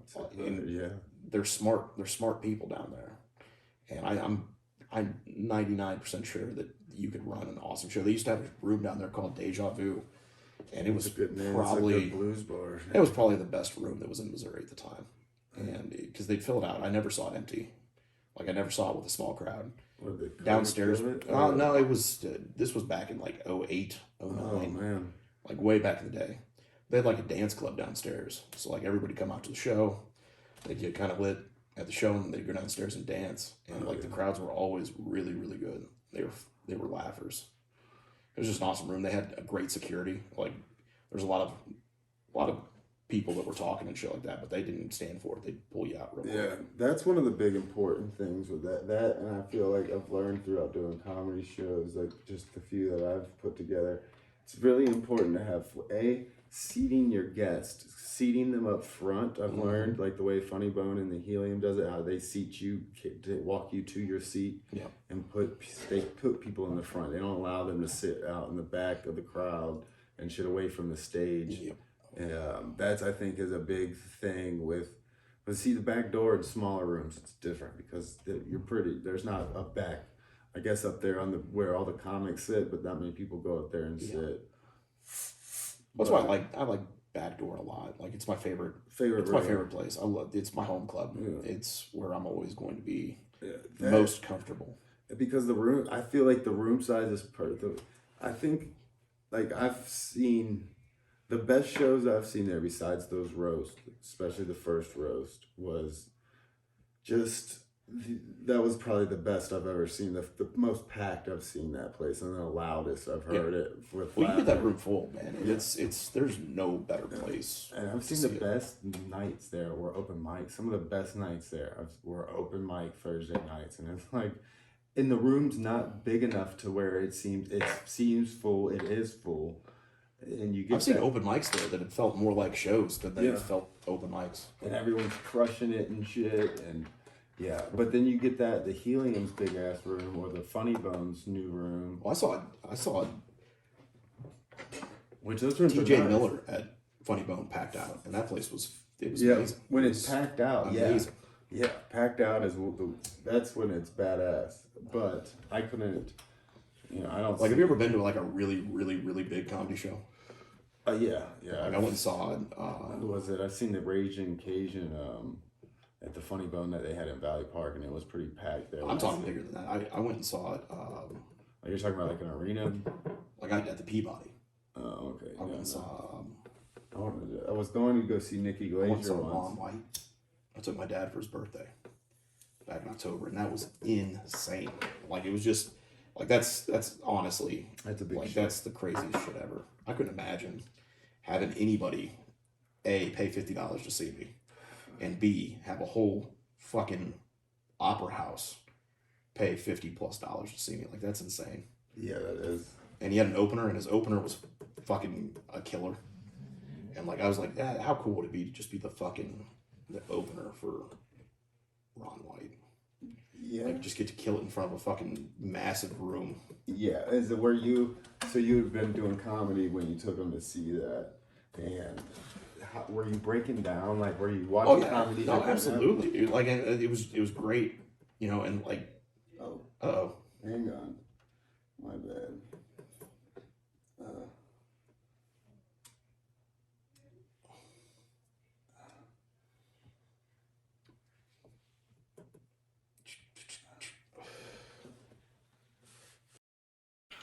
There we go. All right, we're back on. No, it was really cool because like that's another thing I've noticed is like watching comedy with other comics is so much fun because you can break down the nuance and like the little things that nobody else gives a shit about. Like I like how he let that one sit for a second. Yeah. So are they doing is Mike letting you do like a Nick Lacer showcase every month now? Not like every month. I think the next one I think I'm going to run is going to be like an actual weekend show. Nice. Just showcase, like I loved the showcases that I did. And every comic that I put on was fucking killer. Yeah, there was. And the shows there was good attendance for the second one. I mean, we got like 60 payers in, which isn't horrible. But of course, I would have liked to seen double that, triple that. Yeah. But Nobody knows. It, club made money. That's what matters. Yeah, that's. And yeah, my boss at my day job, she found out that she has a avocado-sized tumor in her head. Oh no! And they had to take 70% of it out. She was awake during a brain surgery. Like, have you ever seen them do that shit? No. Like, they'll have people like playing the violin while they're doing brain surgery. Like, they're cutting into their brain. And they got to like 30% still left, and it started affecting her speech, so they had to stop. Well, this poor lady, dude, and me and her, we never got along. We've fought tooth and nail, but like, dude, I feel for the lady. And that was one thing I was disappointed in, because I put it out to like everybody that I know that any money that I make from the show, I'm going to donate to Shelby. And like, I thought, you get to come out and see a show, and we're going to, show that we support. And I didn't see anybody from work, but I did my part, and I did donate the money that I made. It turned out well. They're doing a benefit for her, and Backdoor is going to donate 4 tickets. And I think I'm going to get a $50 gift card to put in a basket for their auction that they're doing. But how many tickets of those lifetime like memberships? I don't know how many's got sold, but there's quite a few that are out there. Does that go for the shows too? Yeah. Well, damn. I mean, if you want to get one of those, I wouldn't pass it up. If you got the money, give it to us. We'll make comedy with it. Anytime I've got extra funds like that, I usually, Mike's the one, like when COVID first broke out, I threw him some snaps. Well, fuck, man, I thought we lost it twice. I thought the second time that we shut down, we were done for sure. Yeah. And like, every time I'm there now, I'm thankful. Like, I get that thankful feeling, like, holy shit. Yeah. If this almost didn't happen anymore. Yeah. If it shut down, I'd be like, that's my favorite place. Like, I don't really even, cause I go to Word Up on the Tuesdays, and that's the Funny Bone runs theirs on Tuesdays, which I've been signing up for theirs more often, but there for like the past 8 months, I just was like, fuck it. I wasn't, the 4 minutes for one, even the 5 minutes is rough after you start. If done, that's another thing. Like that, if you want to ruin your open mic experience, like, get up on stage for a long time. Yeah, because then you get your 5 minutes, and you're like, this is not. Ever since I've started, yeah, because there was I'm just starting to get into the groove. That weekend that I did Afro Man, the week before, like, it was like, I did a couple of shows for Tim Loss, which were 30 to 45 minutes each. Like the Luna Lounge, which is this cool ass cannabis bar that they have out in Illinois, and I went and did a show there, and over the weekend, and then the Afro Man show, and then I just kind of didn't have any more booked. Well, I don't like. I've been listening to I listened to a few of my sets on the way home, and I can't dismount. I don't dismount anymore. I can't. I don't want to leave. I think that's my problem. Is I don't want to leave, so I just get to the point where I know that my time's up, and I'm like, good night. Yeah. Because I don't want to get off stage. I don't want to leave. Like, I've done a few guest spots, and I'm like, I'm gonna do 5 or 6, and then I end up doing 7 or 8, and I'm like, that was a dick move. I shouldn't have done that, but I don't. No, I wanted to do 15 the other clubs, and if you see, like, if Scott James, he runs the Funny Bone, he goes up there, he does the time he wants to do, and I mean, he's not a dick about it. He don't go up there and do 30 minutes. It's a funny motherfucker, dude. I like that guy. I like him a lot. Yeah, Scott's a cool guy. I don't know. We don't know each other that well. We have only spoken here or there a few times. Oh, me too. Just from the mics and shit. But he runs his mic good. Yeah, like, I try to model like how I run our mic off of how he runs his mic, and I fail in comparison to him. I like the Backdoors mic, the way you guys run it. You the best thing you do is on time. You're always on time, and you run it. You never go over on that. And you guys brings a better. Your Thursday nights is more of a guaranteed than I've ever seen the Funny Bone. It's just, well, every time I've gone through the meeting at Funny Bone, I've always walked away with something, and that's why I try to think of something to have you guys walk away with, and I can never do it. Oh yeah, he's good for that. He's definitely good. You can tell he's definitely got some years when it comes to knows. He's got to ask a lot of the other comedians. I'm sure he's got to meet a lot of those bigger names and talk to them. Like, I seen Max Price. He made a post on Facebook not too long ago on the comedy thing, and he had mentioned I forget who it is, one of the comedians, a Twitter post. It was like 365 comedy tips. This guy did, this comedian, and he's won an award or shit, and he's pretty. I forget the guy's name already, but he it's actually a really good little post that you can go and look up, and it's great tips. And Max listed a list of tips that he has gotten from the comedians that he's got to feature and open up for and shit. Yeah. That's a great group. Yeah, That's the like, STL yeah, comedian. Yeah, like yeah. they run it good. It's got a lot of good stuff on it, Mm-hmm. and then like there's a lot of people that genuinely want to help you on your journey as a comic. Like I don't, because a lot of times like you run into somebody that's just a dick, and there's none of that there. Like it's all done pretty well. Yeah, everybody they because that's all Molly Amberger runs. I believe. Molly does great. Yeah, Molly is she's got many talents. I don't know how she does it all. Like her podcast is killer. Oh yeah. She every time it seems like I'll reach out to someone to come on mine, and then they're like that same next day or that day. She's on there on Molly's. Yeah. Like, God damn it, I don't want to do one back to back. Doing the same questions and shit. But Well, shoot, like I was just a baby the last time I was on here. I had no idea. Like I feel like I know what I'm talking about now. Yeah. What? But I don't. What's your best thing that you've gotten? My best since in the past year. What's your biggest best thing that I've gotten in the past year? It's clicked with me. That's made it be good. Easier and just like your writing process. Any of it. Somebody told me that I need to find my voice, like tell jokes like how I want to tell them, rather than tell jokes how I like them to be told. Like that turned me around a little bit. I started writing a little bit differently after that, because like I still carry a cadence of some of my favorite influences. Okay, yeah. And that's what I'm working on now is getting my own cadence to my own jokes. If I'm feeling like really no energy, I catch myself doing that. When I do a low energy set and I watch it, it's like you can definitely tell that's all one-liners, and it's like Stephen Wright, but nowhere near as intelligent as Stephen Wright. So like, because he's one of my big influences, and that's where I started. And I've taken jokes now. Like I've got a bunch of them that are just like I can take that one joke, the porn joke that I do about DoorDash and porn and shit. I can stretch out for 5 minutes. It's just not worth it. Yeah, because I like to do more. I don't know. Somebody else told me don't acknowledge your bomb. Like I was bombing one night. It was a Friday night, and I was bombing. And in the middle of my set, I acknowledged it. I was like, yeah, this isn't going my way. And they're like, dude, just don't acknowledge it. Just fucking keep on. You keep on digging until you get a hit, and then you build from that. Like as soon as you acknowledge the bomb, you're bombing, and you're not coming back. Show from your it. confidence. Yeah, you definitely. The crowd can read you. I think, like if you don't seem confident, they're not going to be very confident about how funny you are. But I'll acknowledge when my joke bombs. I'll be like, "Oh, you guys didn't like that one? You're not gonna like the next one. I promise." And I can usually get a laugh off of that.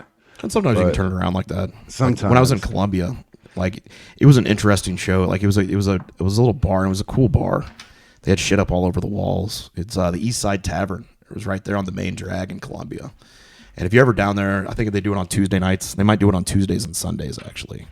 If you're ever down there, I do recommend it. A guy named Nick, I can't remember what his last name is, but he runs it, and it's just a neat little bar. Like you can get they have a Red Stripe there. I was pretty excited about Red Stripe beer. Oh yeah, that's fun. It's like I enjoy it. Their drink prices are just so cheap. Like I think I bought like a round of shots, and I expected to spend $30-$40.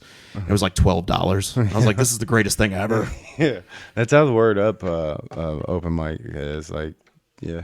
And they do have poetry there, but the way I explain that one is they don't have shots of espresso at this poetry. This poetry's got shots of Hennessy going around, like it's like... I was just talking about last night, like how beatniks were like the last cool people on the planet. Who? Beatniks. Like 50s poetry. Oh, yeah, like... people. Like those were the last cool guys. Like everything after that was fake cool. And the doo-wop bands and shit. Dude, I'm telling you, man. That's when I should have been alive. When men were men. Men wore button up in a suit and hats. Yeah, hats. Professional. Yeah, dude. Like I don't know, man. I need to start hitting more mics. I need to start getting out. It's more. just a I understand though, because it's a drive for you, isn't it? Yeah, that's not too bad. I do about 45-minute drive anywhere. Well, the new Funny Bone is about 5 minutes away from where my new work is. Yeah, that must be nice. Yeah, it's not too bad. I'm gonna try to get up there every Wednesday. I always tell myself, like, each week, I'm like, all right, this is the week I'm gonna just start going up there and sacrifice my stage time and just go struggle through on open mic, sit there and make sure that they. But that's why I don't go. I'm just kind of like, because anytime I do go there, because I don't go there often, they don't ever watch you. Like the people that it matters to see you, every time I've gone up, it's like they're outside. Yeah. It's like, so what's the point? I'm still gotta have to go through another 4 weeks of signing up to get to see, and hopefully you get to see that I just fucking crushed it here. Like one of my videos is a Funny Bone one because I crushed it there one night, and it was like. No one's seen that. No one's seen that. Just this crowd I got fucking gave a boner to and everything. They weren't. Well, I think you're going for the wrong emotion there. I think if you're trying to give them boners, man. No, I don't want to give anybody a boner in the audience. Yeah. That's just awkward for me and them. Yeah, I just do my like main stuff when I do Funny Bone because the stuff I know that kills, especially like my drug stuff. It's all. I've been working on some newer shit, and it's like my crowd work.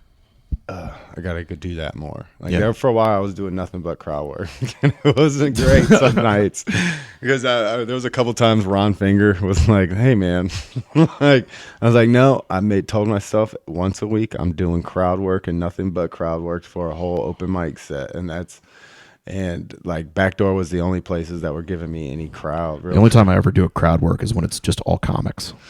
See, yeah, no, I hate doing mics when it's all comics. I like. I don't even want to do. I'm like, just shut this bitch down. Like, I like it.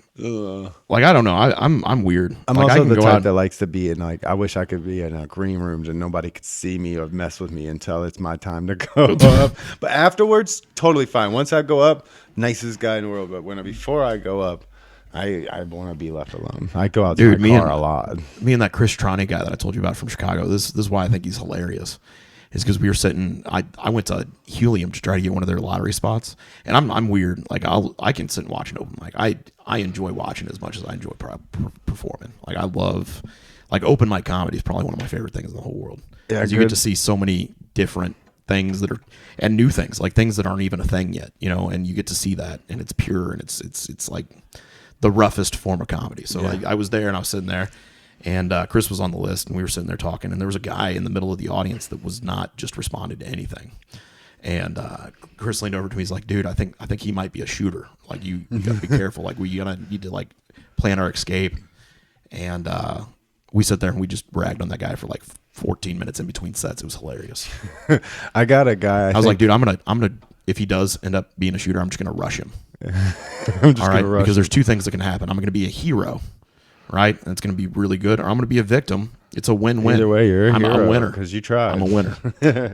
I at the Afro Man show, Gary pointed out to me that I had kind of outed it looked like an undercover cop. These two undercover cops, because I was going through crowd work and I was like, "What do you do, sir?" And there was these 2 guys that were just sitting there like that. It wasn't getting much out of them. I was like, "What's your name, sir?" And like, they didn't want to talk and wouldn't give us their name. And I was like, "What do you do? Like, does your friend not talk? What do you guys do? What's your thing?" And they're like, they wouldn't answer anything. And then, I don't think that they were undercover cops. They were just they were. Bad at you buying actually drugs. Once we started paying attention to them, I noticed like their beer, the bottle that they had, completely empty, and they kept acting like they were drinking it.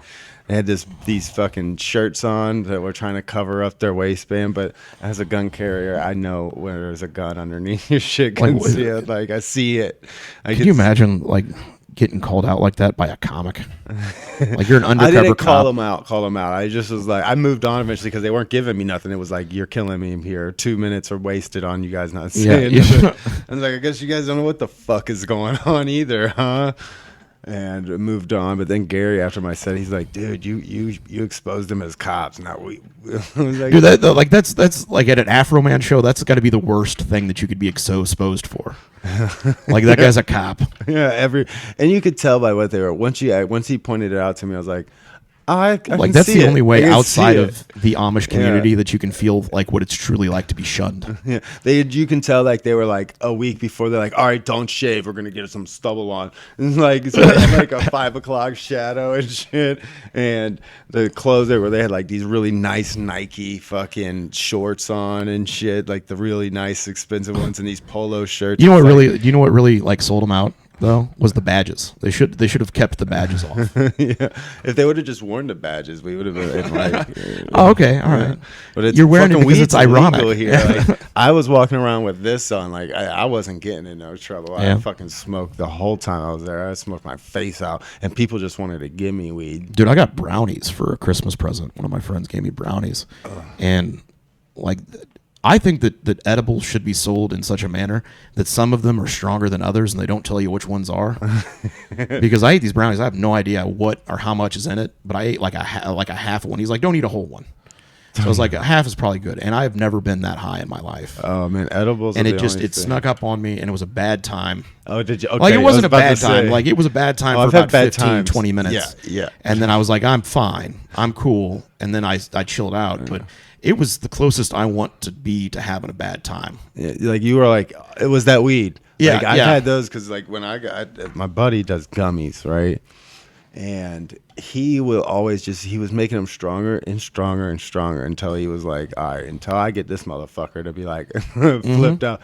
So he was making it, and by the time I ate one, it was like this. And basically he was trying to replicate Death Stars, which are like 1,200 milligrams. That's too much. It's man. Nobody crazy. needs to be doing but that. I ate like 2 of those because I have to eat a lot of edibles to actually affect me. For some reason, Not me, man. like I'm a edibles lightweight. don't affect me until I eat a lot of them, and then once I eat a lot of them, and it's like I can feel it. Yeah, I'm gonna feel it. But he also sells a lot of acid. Well, the trick too. is you gotta, So I was talk at- shit on them. Oh, I was tripping. I started Yeah. like I felt like I was tripping for a minute. I even asked him. I was like, "Were you fucking like?"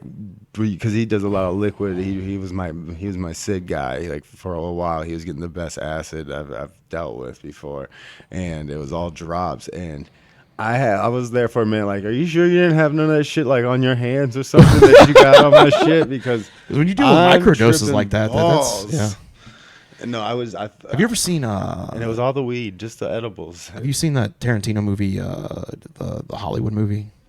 Quentin. I mean, What's the name of it? I can't think of what the name of it is. something Nights and her. I know what you're talking about. You know what I'm talking about. Yeah. With He about dips- Manson. Yeah. He dips a cigarette in acid. He gets a cigarette that's been dipped in Yeah, acid it doesn't work that way. for like a quarter. Does it not work like that? Can you not smoke acid? No, embalming fluid though you can. Yeah. Yeah. That doesn't sound like a good. Yeah. That sounds like doing like air duster. No, embalming fluid is what Sherm high is. That's how you hear the rappers back in the day talking about Sherm and shit. Yeah. Yeah, it's like you know the movie Friday. Yeah. You know, Smokey running down a room and they're like talking about angel dust. There's angel dust, Holmes.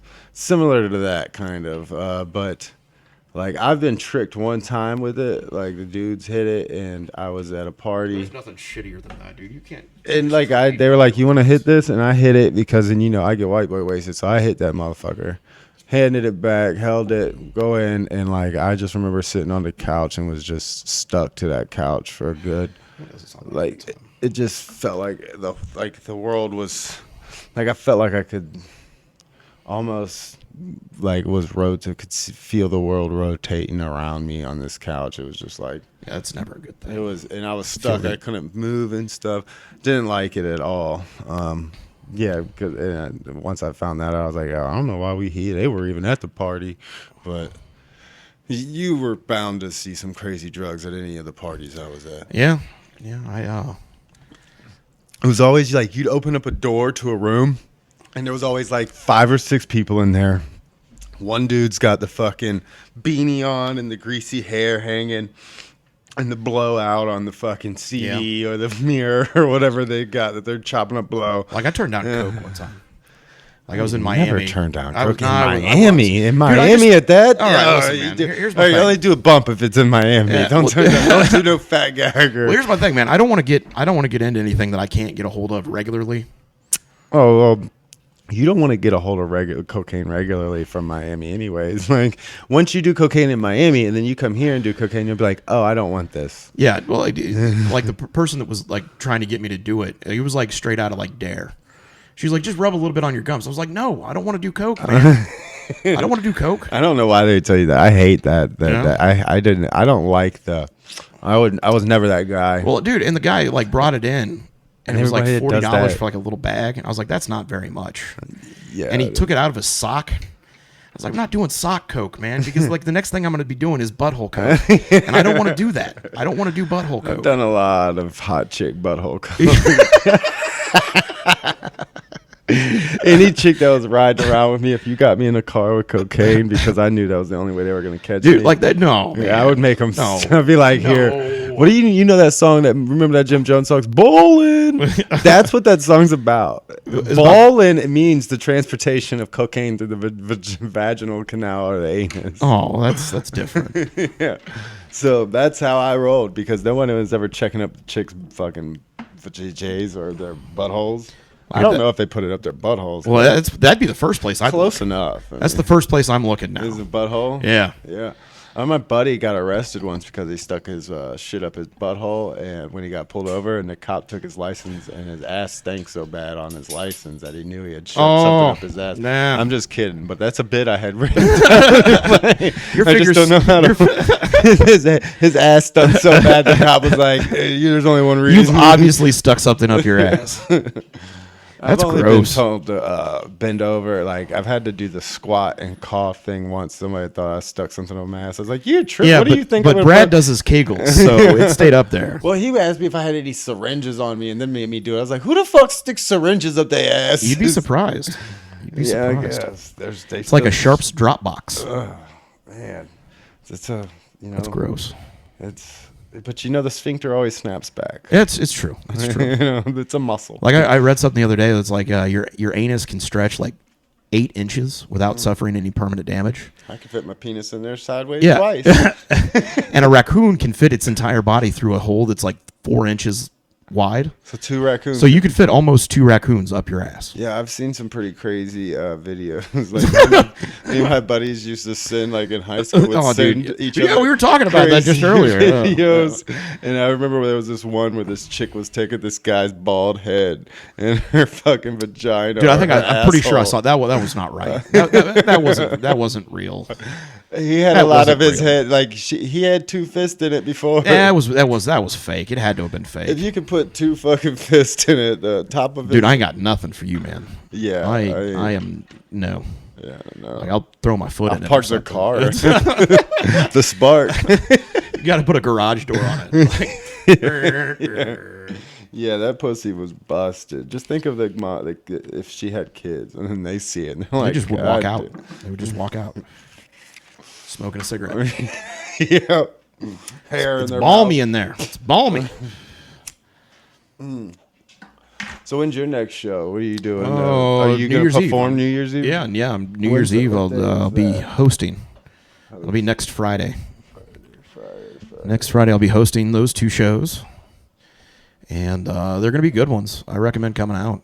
And who is performing? Matt Holt and Melissa Duran. Is she hot?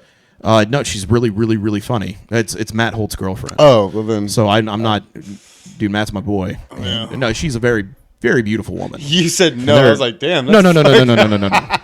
Not like that. No, she's very beautiful. But she's Matt Holt's significant other, and they are an absolute power couple. And why isn't it Melissa Holt?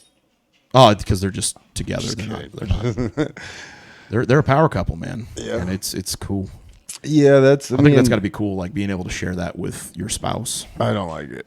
You don't like it? No. Well, I mean, I don't like when she tried doing it. It was like you didn't like it? No, I don't. I can't be honest with her about what I think about her jokes. Oh, I think that's where we do different comedy. I take it different ways. She doesn't understand where our points of views. Like I can bounce my ideas off of her, and she'll give me a completely different point of view of a kind of person that overthinks everything, because she does. So. Well, I think if I really want to sit down and talk comedy with somebody, I want somebody that's going to be incredibly critical. Yeah. Like I'm weird like that. Like if somebody's telling me that I'm doing a good job, I always feel like they're fluffing me.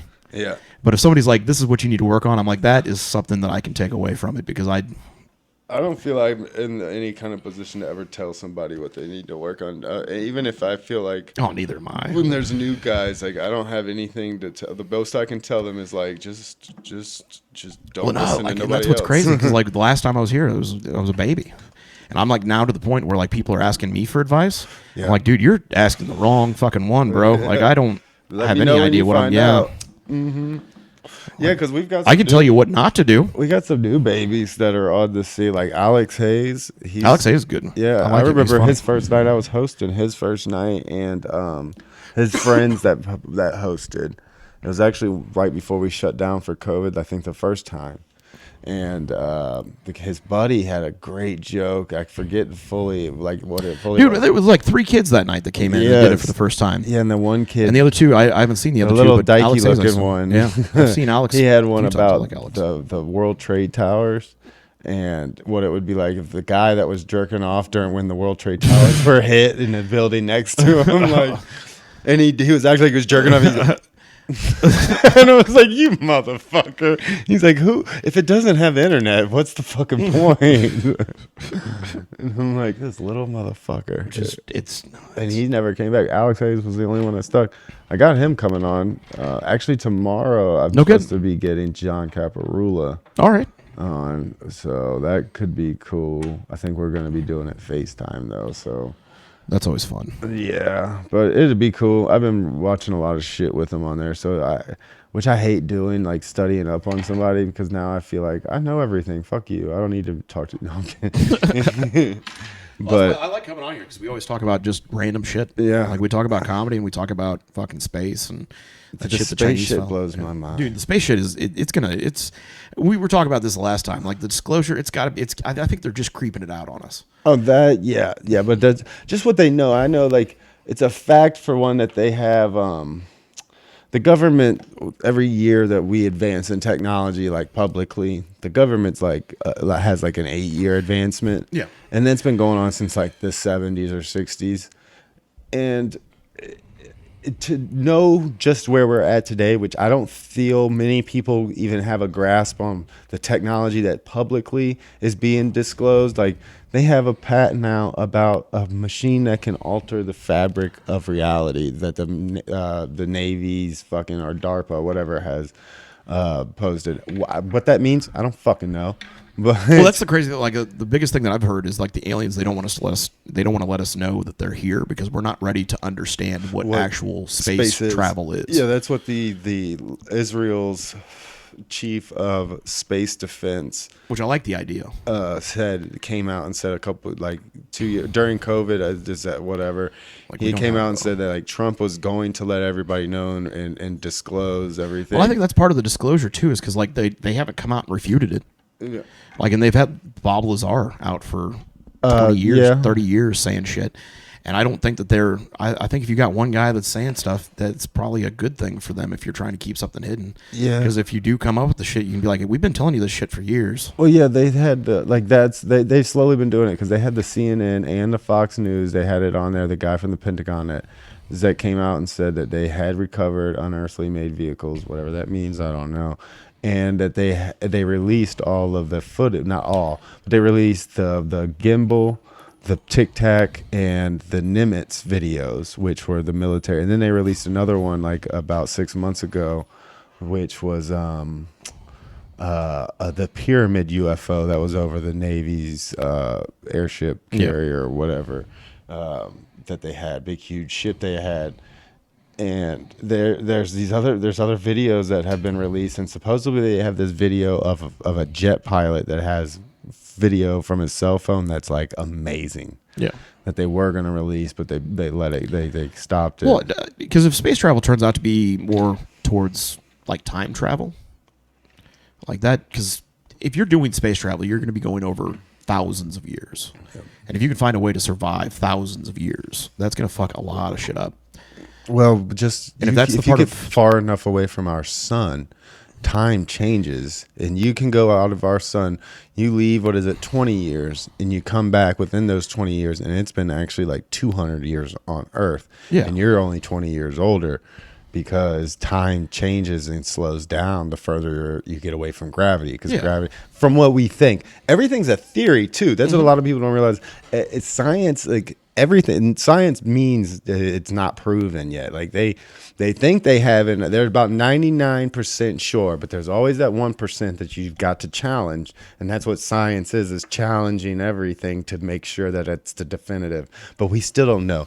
We really don't know. Like we have the multiverse theory. We have like in Dude, which that's what every trips you day out. gets closer and closer. More and more physicists and people are like, yeah, that's you can't rule it out. Like, have you ever heard the stuff of like no atom can be differentiated away from any other atom? Like, have you heard the one atom theory? That everything's one atom and it moves really fast. Or Yeah. something. Like Yeah. That's some crazy shit. There's like multiple different theories off of that though. Like That brownie I ate, I understood that for a full 15 minutes. If that's how, and that's when I was having a bad time. yeah. Like, I understood that and I felt it, and I can't explain it to you. But that's when I was like, I don't want to do this anymore. I went off. Well, have you heard about the or read or seen about the singles or the double slit project? Yes. That is And some crazy shit. Just does by it- thinking about it, you can change. Yes, like That's so some crazy is reality.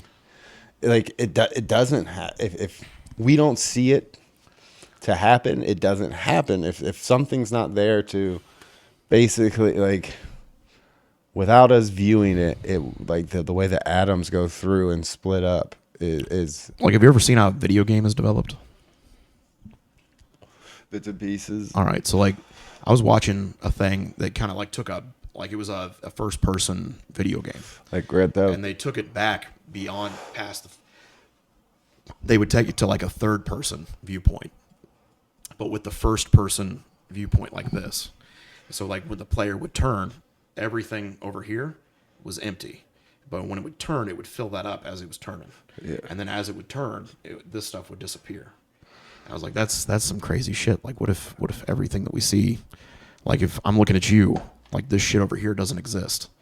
But then if I turn like this, then you don't. Like that's some crazy shit to think Nothing about. upstairs right now is happening. My wife's Yeah, not like everything that exists right now is just everything that's in my head. Yeah. That's a scary thought. that we could just create all of this. Yeah, And it is because like you're not going to tell me if that's how it is. And then think like another crazy one that somebody brought up is like, what if we're in the 3D, 4D dimension, fourth dimension, right? Isn't that where we're at? And Because we can identify three-dimensional things. If we were in two-dimensional, we would only be able to identify one-dimensional things. so, what if these spaceships, these UFOs, are actually just 5D ships? Well, because the fifth that dimension are doing something in theirs, and Yeah. we're just seeing a result of their. well, the fifth dimension is going backwards and forwards in time, right? Like that's what the fifth dimension would be. No, And then if you go to the sixth dimension, it goes even beyond that. I think there's like 9 dimensions. Yeah. And there's some crazy shit. Because like basically the fifth dimension is everything that you've experienced backwards and forwards is accessible. Like we can only access the present. right. But if you were in the fifth dimension, you can access everything that's happened to you before this Wait, point we're in the and after this present, time. and we can access the Yeah. data. And then like of the sixth past. dimension is like all perception. Like you can access my perception of everything, and then your perception of everything. You can, and then like the 8th progression is like everything that could and will happen, everything that has happened, and then like the next progression is like everything that has ever happened, and then like I don't know what the 9th one is, but it just gets progressively crazier, and like how you have access to everything. Yeah, well, I think the 9th is like, that's when it comes to the all-in encompassing, like that's the God dimension, right? Supposedly, like you're now, Like you're just like you're the. I can see that. yeah, or something like that. Like you overlooking everything. I think the next time we come on, we should break down all the dimensions. That would be a good I think that'd be a good topic of discussion.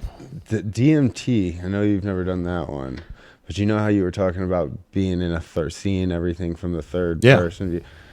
When I did DMT, that's very similar to the way you it kind of is like a frequency that you can dial into, and you notice like you feel and see and know that there's something else there, and you don't. Couldn't tell if they're into control, and we're just like the Mario figures. Yeah. But as a kid, I've always had this feeling like we were just reality TV shows for aliens. Well, what if that we were are watching video us. game characters? Video games are Like we just, go to sleep. That's the save point. You know. Yeah. And the updates and the Yeah. yeah, like we as a kid, I always Like thought what a that fucking we were boring just game like, that would be for me. Like I have to go talk to like old people on the phone for 8 hours. That'd be horrible. I really think we could also be the zoo theory, Okay. where experiments that they're watching, the aliens are looking at using us as an experiment and watching us and documenting us, and then they could be from the future documenting their past, so they know what happened to their past. Yeah. So that's why they won't let us know that they're there, because that'll interrupt everything. Yeah. And they won't learn, and it'll change everything of why, because they're trying to figure out what happened to their past, so they've figured out somehow, which I don't understand how that would work, because if they don't know what their past is, how would they be so technologically advanced?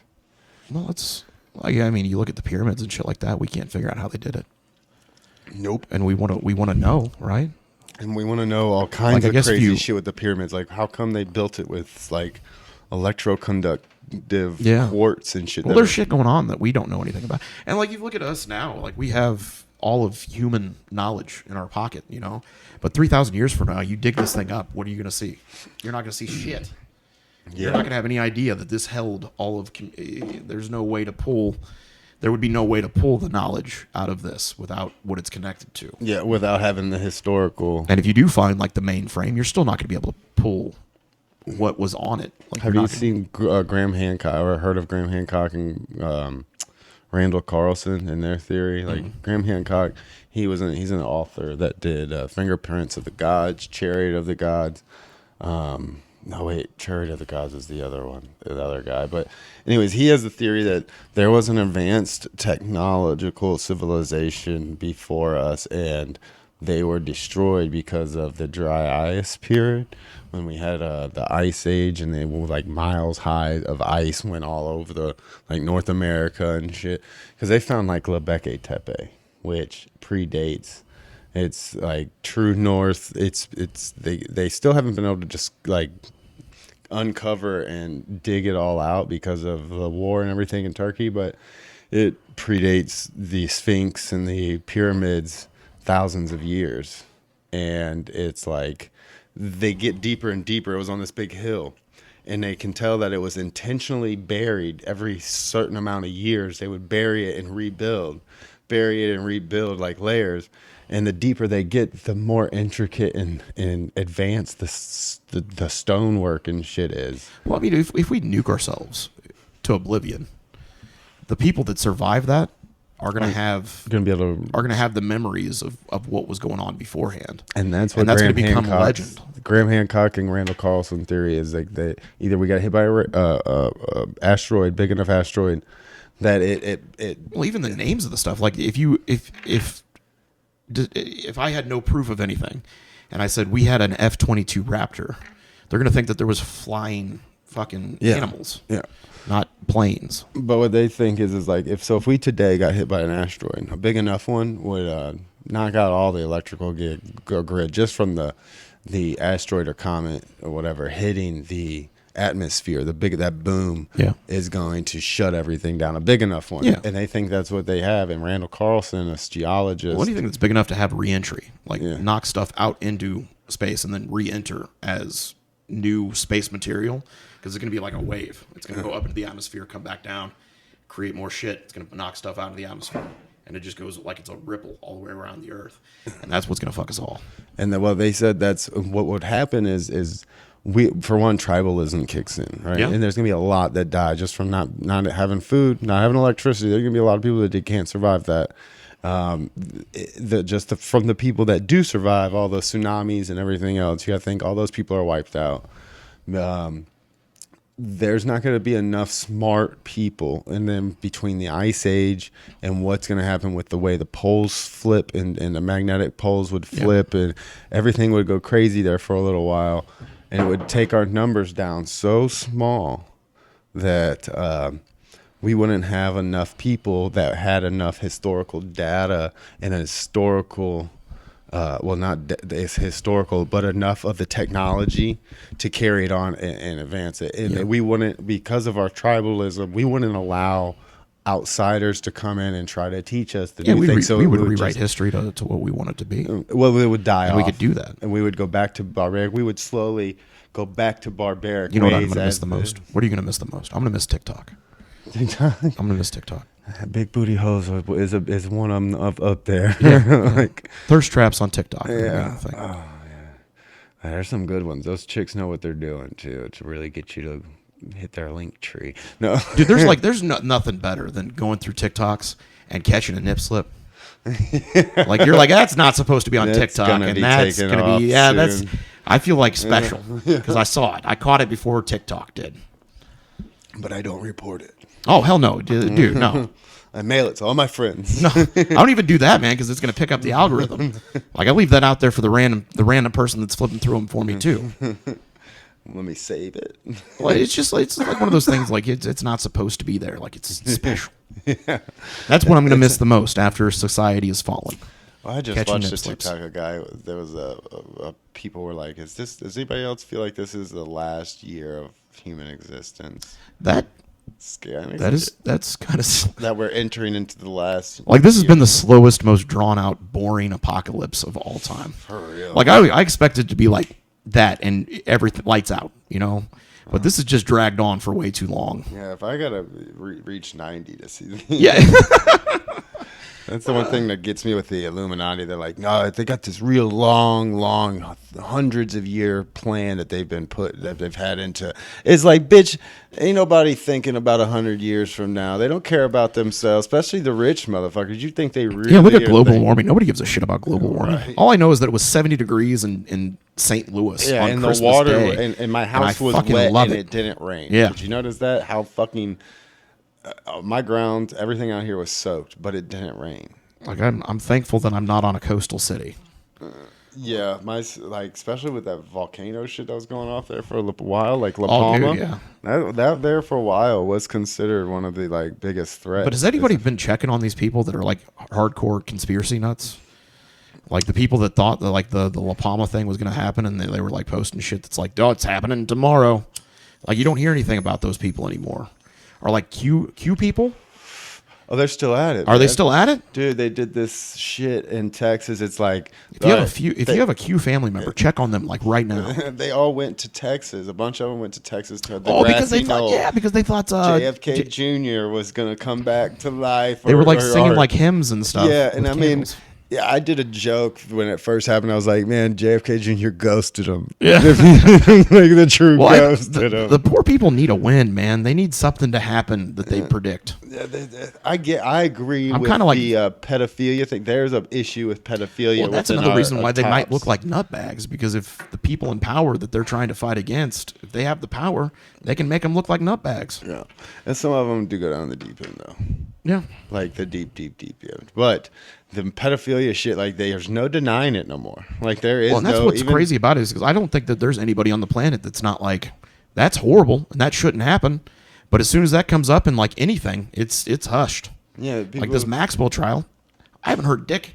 Like other than like a few things, I've heard just bits and pieces. Yeah, I've followed. A few But with the pages, potential but implications did you of see- everybody that we know being a part of that, We also see that Twitter got rid of and banned the Maxwell Tracker Twitter page. There was a page that was just tracking the whole trial and updating it the whole time, and they banned it and deleted the page. Same thing with this other one, Pelosi stock trades, or they would follow When did- politicians' trades. when did Epstein kill himself? Epstein, that was last year, Like what? supposedly, when- but I think he's alive.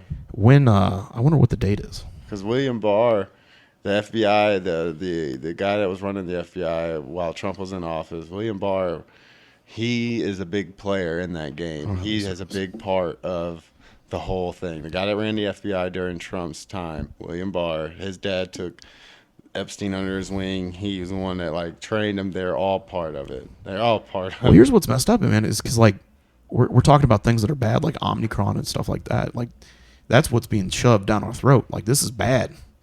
But then there's some real bad stuff that's going on that we're not being told anything about. Yeah, and that's why I can't even. The only time I watch like a CNN or Fox or see any of that is when another person that I actually do watch. I only pretty much watch Breaking Points and The Hill are the only two news, because they'll tell you the news story and then make fun of CNN. And You remember Fox like the the way they Daily Show say. from back in the day? Yeah, Jon Stewart's got Jon a show Stewart's back. Daily Show. He's got a show. He does? Yeah, it's much better. I like It's not like just the forced comedy like the late night show. He's actually now able to. He set down Janice Yellen, the fucking state of treasury or whatever, the old bitch that's she's got a lot to do with it. And who else did he have on? Oh, Jamie Dimon of fucking J.P. Morgan Chase, I believe. And he's like calling him out and has him in an interview to where he's asking them tough, like questions that should be being asked to these politicians and these CEOs. And he's like, when they try to give you the bullshit answer that they give, he's like, come on, doesn't work. Nope. No, and it's less Well, I think through comedy. humor, I think you could break down some of those barriers. Yeah, And I yeah, think that's how they think. They think, oh, it's Jon Stewart, blah blah blah, and then they go on there and they're like, holy shit, they're Yeah. hitting me. Like they leave. Yeah, it's on Apple, but you can go on YouTube and check out Jon Stewart's new shit. It's great. Because I like what the guy that took over for him, but it's like online. It's no audience. Who? What's his name? He's South Trevor? African. Trevor Noah. Yeah, he just said some like then for a while he kind of was like I like him, but I just can't I can't watch the show because it's not. he became a little bit of a shill. It felt like there for a while through the whole COVID thing, but he just said some shit that really separated him. He called out all the pharmaceutical people. He did a skit about. He's like, so wait a minute, because they were talking about the boosters. He's like, yeah, let's just ask the people that are trying to sell us the boosters if we need a booster. Yes, you do. course, Yeah, like, yeah, you do. Yeah. You need two. And he called out some real shit. Just like, there's a few comedians that have finally broke, like Whitney Cummings. Cummings, isn't it, that just got caught some shit because they had taken a bunch of shit out of context, one of the news channels, and she called it out about it was about how Ron DeSantis was gonna create a Florida state basically guard, a state guard, which New York has one, California has their own guard, a lot of states have their own guards, but they took it out of context, like he's making this you're gonna try to succeed from America, and they tried to push that, and Whitney Cummings called it out, and she's the real woke one, right? Whitney Cummings? No, not Whitney Cummings. Sarah. Silverman. Yeah, she's the one, and that's been kind of that cancel culture shit. And they hit her back bad. It was one of the CNBC or MSN or CNN black chicks. They're like, how dare Sarah try to call out, say that a black woman didn't read and took something out of a context. And she's like, it had nothing to do with race. You said you're a national news television show with a Harvard educated journalistic degree. Maybe you should report what's actually in the article and read the full article. Jim Brewer's pretty outspoken too about stuff. He has come out and really which is what we need. Like, Well, Rob Schneider's always been a big anti-vaxxer. Like even before all the COVID shit, he was an anti-vaxxer. yeah, and it's just they're pushing it too hard for us to like. If it wasn't the way that if they didn't, Well, the people that I want to listen to are probably the people that have the softest voices. Like anybody that's really loud and I'm listening to, I probably don't want to be listening to that person. Yeah. I want to be listening to the person that doesn't have the show. that's not that knows attached what to they're any talking- yeah. politician. Like the fact that That's who I need to be listening to. when you look Like into right it, here on Brad's Basement Podcast. well, I've always thought like Joe Rogan was the best platform for any of those conversations because he Is he calls still it out. doing it? He just had one of the fucking most controversial ones with Peter McAuliffe, which is like this master. Because he got in goddamn- trouble with Spotify, didn't he? Well, they've tried to, but I really think that's all publicity. Supposedly, could they be. like strike, and the employees all have meetings talking about how they don't like Joe Rogan because Alex Jones comes on, blah blah blah. And then the CEO and Spotify's like, "Fuck you." That's like 100 million. Well, they're fucking over comics too. A bunch of comics left Spotify. Yeah, but Joe Rogan, it doesn't matter. He's got, he got a good deal. Like, Yeah, fuck yeah. He doesn't care. But even And with anybody all that the ever talks about anybody like, oh well, he sold out. No, fuck it. That's what you do. If you don't, I question what you're doing. yeah, Get your money. yeah, it sucks because I know he's losing a lot of views from not being on YouTube because just being on the Spotify platform isn't as good for video. Well, you look at Howard Stern and going to Sirius. Like, dude, that guy's his viewer or his crowd is not as big anymore than But it was he when enjoys he was, it more but, because but he's not getting threatened with fucking because he was in fines. public, you know. Yeah. But that was one thing great about Howard Stern back then is he really didn't care about the fines. He would take them, and regularly he was getting hit with those, saying shit he wasn't allowed to say and thousands of dollars worth of fines. But Like, a lot of people hate him for being an asshole, but a lot of the stuff that he did as an asshole, he also did good. yeah, Bill fucking Maher has started to fucking wake up and shit and actually get back and be in. See, the thing is a lot of comics, I feel they were for a little while this past couple of years, comics sort of they felt like they had to pick a side, and they've been on this side. That was a big thing that turned me off of, like, that sucked about, like, when I got into comedy, shit's been being politicized more and more and more, and it's like you can see the division. It's like comedians aren't supposed to have a side, for one, when it comes to that. You can have your beliefs, yes, but we're supposed to make fun of both sides and point out the bullshit. Like, we are supposed to be realists. It wasn't funny to like, it's still not funny to poke fun at one side. It's not funny. Like, I've never seen a Trump joke land around here ever.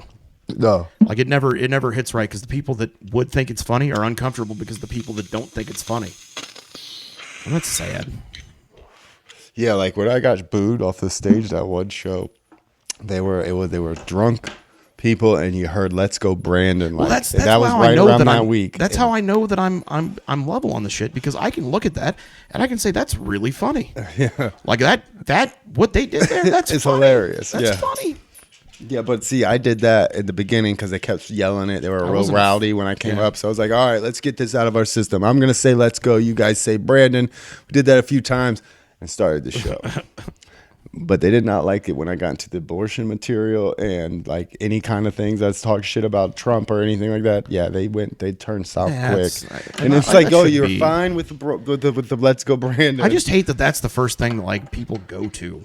Yeah, they're like, what side are you on? Abortion? Like, what? It doesn't matter. Like, my reproductive thoughts should not matter. That should not be a viewpoint that anybody cares about. The one I told was the abortionist or just really bad pediatrician. There's no such thing as an abortionist, dumbass. It's a doctor. Like, the abortionist isn't in a real position. Like, somebody's getting paid that's like, I'm an abortionist. No, it's a health clinic doctor of some sort with some title that can perform abortions. It's not even a real joke. It's not a thing. And they got pissed. And I was like, you're an idiot. It's a play on words. Like, it's created a word. Like, the word's not even real. That's like, you should get an abortion. Yeah, like, you should get pregnant and have an abortion. Nobody's like excited about it. Like, it's not something that, like, we're like, you should get them. Who was it? The best fucking. Like, I look at it like amputations. Like, if you need one, you should probably get it done. But I'm not going to be like, just go chop off your leg for no reason. Well, there is people out there that want people to chop off other things just for their. I mean, if that's what you want to do it. But why? Why is it okay for us to be like, this arm, it works fine, but I don't want it. I'm gonna go get rid. I want it cut off. Well, I mean, like, they won't. You're not allowed to. It's illegal. I would hope that people would be like, Nick, no, you shouldn't cut off that perfectly good arm. The doctor wouldn't do it. It's illegal for them to just to disform you if there's no reason for them to amputate. But I mean, if there's a reason that I need to get my arm amputated, I wouldn't want somebody to be like, hey, you shouldn't be able to get your arm amputated. Right, but what if your pecker works just fine? How come that's okay to cut off? I don't know. Like, I don't know. I don't care what people do as in your adulthood. Fine. Once you turn 18, fine. But I do not. I've seen some shit and read some shit to where they're talking about chemically castrating kids that haven't even really hit puberty yet, that have made this decision. It's like, how do you make that kind of decision? I mean, they've been doing that for like the castrati, the singing groups. Right. No, this is for sexual, like these little boys. I mean, like that's some. Like I'm not. Not anybody that can talk anything about this because I'm a cis white guy. Right. But like I don't have any opinion on this matter whatsoever because I can't. I have an opinion on little kids, these parents that are allowing and not just allowing, but enabling and kind of, what is the word I'm looking for? Kind of like nudging them to get it, you know, persuading them to do it. To have sex changes and to chemically take hormone medications and chemical castration to where it messes up their everything What's up before they're even 18. These kids are like 10, 11, 12 years old that they're doing it to. And like I said, I can't have an opinion on it, but you do need to think about the person that they're going to be 10 years from then. Yeah, what kind of person is going to be like, when the kid's like themselves? 18 and is like, I can't have a normal life because my mom thought that this phase I was going through was real and allowed me to fucking chemically castrate myself. Now, I don't know. I just think it's. Well, I mean, I'm not the same person I was when I was 13. Thank God, absolutely, that I'm not. And if I would have done something that permanently changed me when I was 13, I'd probably be pissed off that I did it now, and I would have wanted somebody to be like, no, you probably shouldn't do that. Yeah.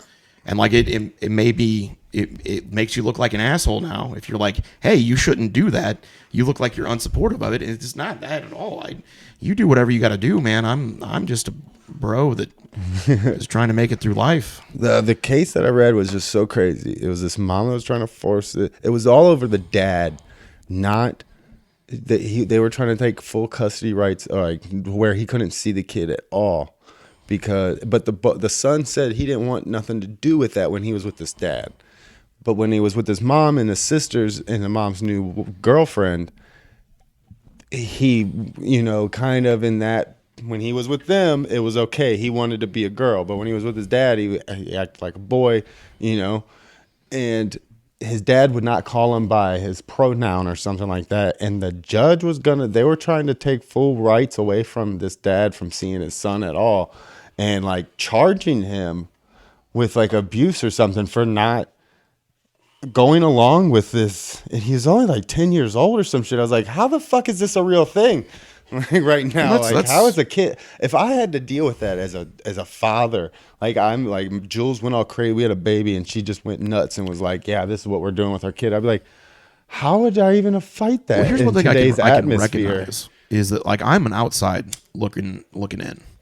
And I know that my viewpoint on this matter would be completely different if I was in any of these situations. Like I don't have anything in the game. Like there's nothing. Like I live in my parents' basement. Yeah. Like I don't deal with any of this stuff. So anything that I say, it's genuinely like just. I usually ask like my father. My real dad's gay, so I'll ask him about it. He's in the community, but even him when it comes down to like the trans issue and everything, he's like. I don't know. He's older. All right. He paved the road for the LGBTQ crowd. He was one of the ones that fought to get Carolina to make it legal to be married, you know, to the same sex. Was one of the first men to get married married to another. Well, that's man. Awesome, man. Like that's. But I couldn't imagine it being the other way. And I asked him about these kind of situations. He's like, I don't fucking it's gone another. He's like, they have taken this to a place that's not what the original thing was. We just wanted to be treated equally, and we didn't want to be forced. You know. And anything I say, I come at it with love, man. Like I want to understand it, and like if you have a problem with like a viewpoint of mine, I want to get called on it. I want you to be like, hey, you're wrong, and here's why you're wrong. But if it comes at me any way other than like this is my viewpoint, and it's instead like this is why like you're just wrong. That immediately makes me know that I'm not wrong. Like I was probably right. If you can't give me a justification of why my viewpoint's wrong without getting angry with me, yeah, like these TikTokers, sit down with me and tell me your viewpoint because I want to see it from your viewpoint. I want to put your shoes on and let me know how it feels. Don't get mad at me. Like I'm dumb. I'm a dumb person. Yeah, I did that with my stepdad. I asked him about, like, I remember having this thing at a time thinking about me and, like, what do I take pride? Like, when you take in pride in, like, black people have black culture and the things that they can be proud of from where they've come from and everything that they've had to endure. Same thing with the gay and LGBTQs and women's rights. Absolutely. All of it.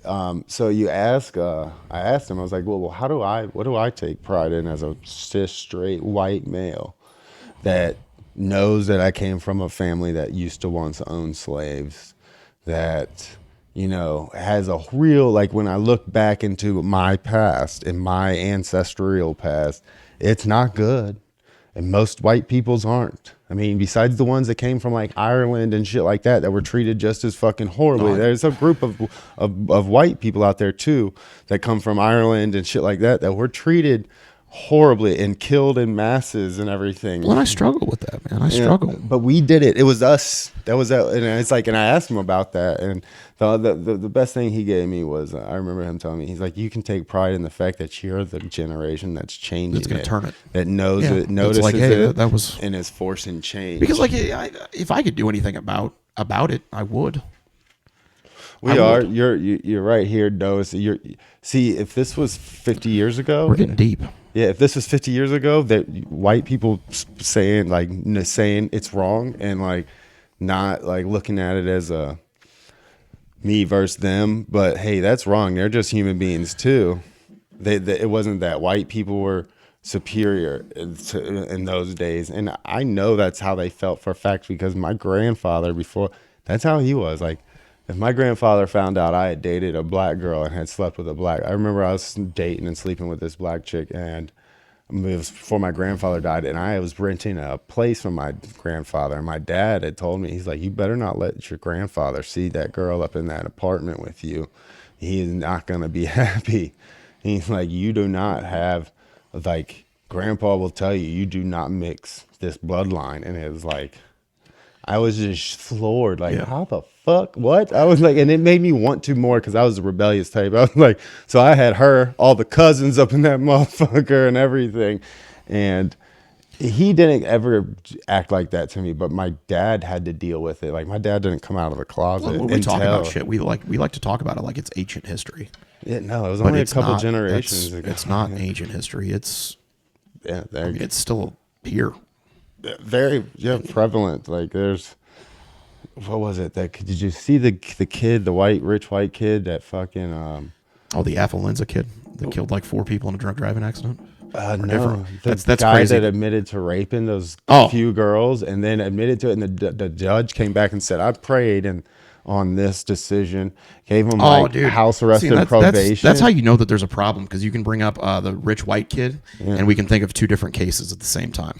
Brock, and then, or what's that one kid's name that raped the girl, got caught raping the girl behind the dumpster at the college or whatever, and then he was on the swim team and got off on probation. Like, that's some shit that serious time should be spent. Yeah, every time. Like, that just shows toleration. And then the Colorado guy with his brakes failed gets 110 years. Well, I saw something that was fucked up about that. Like, he missed like 3 different runaway trucks. Yeah, that's.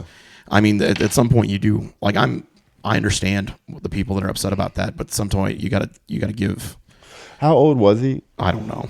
I don't think the kid knew really. I think he's only 20-something years old. I don't think he really knew what brakes going out. Like, I've seen it. I've driven all through West Virginia. West Virginia has a lot of those planes that go off, and that's a dangerous thing too for the driver. Well, yeah, but it's a lot less dangerous than killing a bunch of people going down the absolutely road. But I don't think he realized that his brakes were actually out. I think he was going down, and he thought he was just like kind of tapping his brakes. He wasn't even trying to use his brakes. Yeah, he didn't think he's like, fuck it, I'm getting this load there on time. Yeah, he thought he had his brakes. He didn't know. When I watched the video, I was like, he didn't know. See it all the time. They get down there and they get hauling because it goes a big downhill and then it's uphill, and they use all that momentum to get them all the way uphill. So they don't Hill right here in Missouri. So they don't have to shift 30 times to get back up to speed to get going. And I don't think that kid realized or knew what he was dealing with because he was so young and inexperienced. But you still got to put responsibility where it lies. I don't think he shouldn't be doing time. People lost their lives. Oh yeah, but period. Just like years is excessive. Yeah, just like especially if you're letting people walk for other shit. You know, that's like that's what I don't like about it. It's an unjust system. That one chick, the cop that was a lady that walked into the wrong the black guy's house and shot him and said she walked into the wrong apartment, thought it was hers because she had worked a double shift. It's like, it doesn't matter if that's the case or not. She killed she took a life. Yeah. Whether it was like she did it on purpose or not, fact, to pull all the speculation away from it, someone lost their life at her hand because she pulled the trigger. Yeah. Just like this guy that killed all those people in the truck. Someone lost their life. I mean, just there's like the different levels of Kenosha. accountability. That guy that drove that fucking SUV through the crowd of people on the Christmas Day parade. He drove an SUV swerving, like trying to hit people through a big, huge parade. Did you see that? Mm-hmm. It's like, what the fuck? Like, I don't know. I think the punishment has gotten light on a lot of things. Yeah. When it's blatant, dude. The smash and grabs that they've got going on. Oh, dude. Well, if you, like, I don't know. I would like to say that even if the laws didn't exist, I would still be a lawful person. Yeah, like I'd like to think that even if it was legal for me to go and shoplift, that I wouldn't do it. Yeah, I don't know. It's going to take a lot for me to go steal something like that. Like, I don't know if it's down to the nitty gritty and I need something, like if the world's coming to. No, I mean, things are like they are right now. Oh, yeah, no, I don't. Like, you have a job, you're getting paid. Yeah, no. Everything's fine. No. Like, I mean, of course. I used to rob the fuck out of Walmart when I was living in a tent. Like, for the Cheez-Its and the beef jerky, this shit's too expensive. Like, if I'm fucking hungry, yeah, I'm going to steal to eat. Yeah. But I don't need to steal. I got on food stamps eventually, though. So when I was homeless. I was on for a little bit, and thank God for them, man. Yeah. Like 2008, when that shit hit, I fucking lost my job. I had much no going income for me. Like, dude, I was dreaming about a fucking cheeseburger. Like, the day my fucking unemployment came in, I was like, God, I can't wait till I get paid to get a cheeseburger. Because I couldn't afford a cheeseburger. Just the fallout the years after that is where I was fucked. Like, because I also, like, I was trying to make it, and I was like, all right, hustling to get me. Then I got wanted by the police for questioning. I was like, nah, I can't have an address now because they'll find me. So I did the tent in the woods for like a year and a half, maybe 2 years. I was homeless, and just me and Buddy, we just kicked it. And like, there was times, like I said, I was stealing beef jerky and Cheez-Its. That's another thing I say is wanting a cheeseburger. Prideful. Yeah. Is because, like, I know that I'm in a better situation than somebody else that's going to go, hey, if the laws weren't this way, I'm going to be stealing shit because it's out of necessity. But just to go and destroy the businesses the way they did. Well, and the fact, like, you know, as far as shoplifting goes, all of the money that's being shoplifted out of those places, all of the money, if you took it all up and added it all together, it's peanuts compared to what this insider trading bullshit's going on. Yes, it's fucking nothing. Yeah, the amount of money they're stealing daily. Dude, they could steal everything out of every store. Yeah. And still come nowhere close to the amount of money that's getting stolen from. I guess it's not even really stealing. Is insider trading stealing? Yeah. It's your. Or is it just being smart? Because like a lot of people get confused. Well, there's like Nancy Pelosi and them. You can blatantly see the illegal insider trading because she's head committee of these of the committees and the boards that are deciding if they should if they're going to give this company this huge $100 billion contract to Microsoft.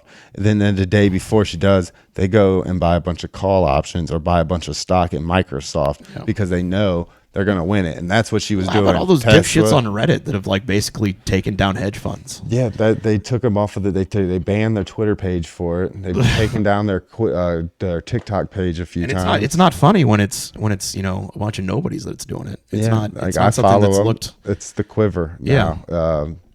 The Wall Street bets trade the on Quiver. And dude, I wish I would have listened. I'd be a millionaire right now. If you go back to some of the first episodes with me and Mike Ratcliffe, like a year or two before the fucking a year and a half or two some of the first episodes I did, we were talking about the Wall Street bets. I was asking Mike like conspiracies, and he's like, I ran into this Wall Street bets thing. You know about stocks. You should look at it. And I looked all into it. If I would have bought GameStop, I think it was like $6. Oh, yeah. Like, that's when I was When I learning first about heard it. about it, it was Yeah. $6. And I was Should like, have it was been- like $3 before. But And now it's like, what, it went up to like $400. But see, where I missed out on that was I am feel like I'm more sophisticated because I went to school for a little while for it and really have studied the market and thought I knew.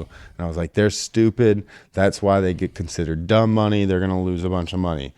Ends up, they still lost a lot of people still lost a lot of money. Yeah. And that's why everybody that was on it, I remember there was like Max Price, Reggie, all of them. I'm like, look, they were talking about diamond hands and shit. I was like, don't have diamond hands ain't a thing. Like that's not Diamond a hands real are the- thing. That's a diamond hands means you ain't gonna have shit. You're gonna, you know what You're gonna write it to zero. What that's called, what diamond hands is a manipulative term for bag holder. And you're gonna get stuck holding the bag while everybody else is selling out and making the money. You don't do that. You But if you get go into in- the green and you sell. You're making money. You like your main rule, best saying I've always do when I do any kind of trade. When I tried to trade, day trade and stuff, it was you plan your trade your plan. You have a plan of why the stock's going to go up or down, and you're going to trade it. You planned it. Why is it going to do it? Because of this news is coming out, and this is what's going to happen. It's good news. It's going to go up. So you're going to buy this many, and you plan on it probably going up 15% because the last time it got good news just like this, it went up 15 to 20%. So you're going to buy 100 shares and you're going to sell as soon as you get into 5% or 5% profits. You're going to sell a quarter of your shares. Another 5%, you're going to sell another quarter of your shares. Another 5% profit, you're always taking. It's all perceived value. You take money off the table at all times and always cash out. That's the two big rules. Take money off the table when it's there. You don't ever leave money on the table. There's three. You cut your losses quick, and you pay yourself first. Before you reinvest, you put money away. Like that's the number one rule that a wealthy person will tell you. Pay yourself first. You should take 10% out and just put it in a savings. You should have it, money. And if you get that 10% big enough to where you can buy yourself an ounce of gold or a fucking something of an actual currency that's actually going to be around besides the fiat currencies, that's where the money's at. Owning stocks and gold, bullshit. If Well, you you- want to go gold, buy gold. You heard it here. Good advice from Brad. Buy gold. Bad advice from me. Blow and hookers. Yeah, Dogecoin. Doge. I actually did make a killing off of that, all because I had Robinhood accounts and we got free shares. Yeah. And my old lady got a Berkshire Hathaway one when I was messing around, and she got a free share. So it was worth $200. That one was. And Yeah. I remember cashing out some, and it was like $230. It was like $30 left that I didn't cash out, and I bought Dogecoins. This was like 2 or 3 years ago. Dude, if I would have put every single penny that I had into Dogecoin the first time I heard about it, I would have a Dogecoin account that was worth probably $1 billion. Like that's how low it was. Because I heard about it when it was still just a joke on Reddit. $35 I made, like, because I had it at thousandths of a penny at the time. Like 2-3 years ago was when I opened her account. Well, there's two accounts that are worth like $37 billion in Dogecoin. Yeah, fucking what's his name? The guy that owns they put a bunch of Dogecoin in the Which if you person sell that- $37 billion worth of Dogecoin, it's not worth anything. It's called perceived burning value, it. But what actually the guy that owned created Ethereum. yeah. Okay, Is he Russian? Yeah, I believe so. But seen he him with or Putin Ukrainian or something like that. He's gone all over the world to speak to central bank people that work for the central He's like banks. 22. Yeah, but they put a bunch of Dogecoin in his wallet, in one of his external wallets somehow. They dumped it, and they do that.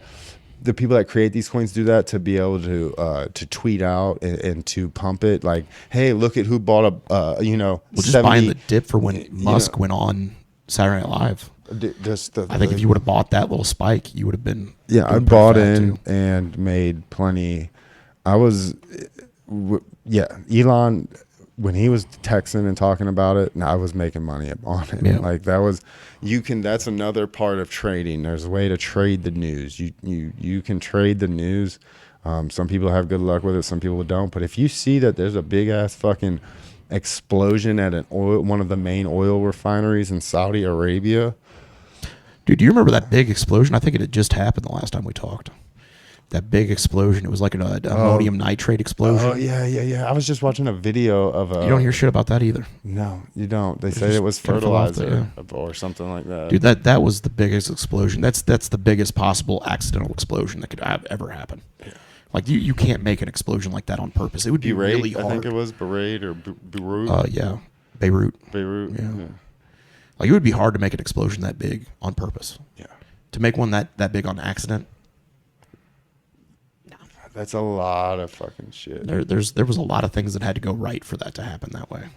Yeah, that's. Or like a lot of things that you don't hear about. Like I want to talk about the things that you don't hear about anymore, like the Vegas shooting. Dude, I was just You don't hear watching the about shit Mandalay like that. Bay fucking conspiracy shit. The guy was breaking it down, like Mike Adams talking about, like he's a professional guy that goes through sound, like he goes through all the data. They'll break down sounds into like the millisecond, and they can identify the difference in between a shot and the time it hits the concrete and makes the noise and the repercussion. And he does all that kind of analytics shit and logistics of that. And he's like, he says there's two shooters, you can hear it. And then another gun expert comes up and is doing the shooting and showing it's not the same gun, that it's a rail. You can hear that you don't get this consistency of fire and this sound with that gun. It's this gun and it's a fucking a rail gun, like in a helicopter. And then they bring up all the helicopter data that they have of mapping of the aerial helicopters. And oddly, these two helicopters go offline completely while in air, which is not supposed to happen. But they go off but in the direction as they're going to.